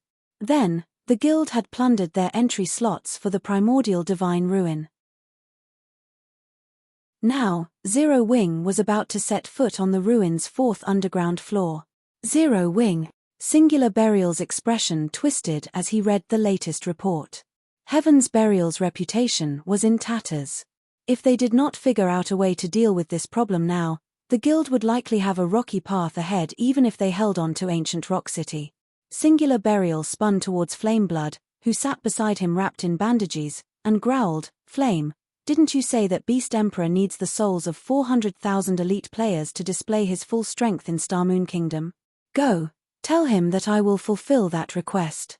Guild leader, are you planning on giving up on Starmoon Kingdom entirely?" Flameblood could not help his surprise. Beast Emperor's request was no laughing matter. It was both the last and worst option Heaven's Burial had. That's right. Since we can't have Starmoon Kingdom, what's the point in leaving it alive? Singular Burial nodded, a hint of madness flashing in his eyes. Although he did not want to admit it, he had to acknowledge the fact that Heaven's Burial had lost the struggle for Starmoon Kingdom. Regardless of whether or not they defended ancient Rock City, the necessary funds to repair it was still a problem. They also had to pay plenty in bounty claims each day. If they continued the battle with Zero Wing, it would only be a matter of time before the guild was finished, even if Heaven's Burial had the support of major corporations. If he wanted Heaven's Burial to survive, he had to give up on Starmoon Kingdom. I understand. I'll contact Beast Emperor right away. Seeing how serious Singular Burial was, Flameblood inwardly lamented the fact that the man had become like this. He never thought that a guild like Zero Wing could actually corner Singular Burial, a genius, to this extent. Of the many years he had followed Singular Burial, this was the first time something like this had ever happened. You're tuning in to the Celestial War YouTube channel. Don't forget to subscribe and join us on this journey to catch the most captivating stories,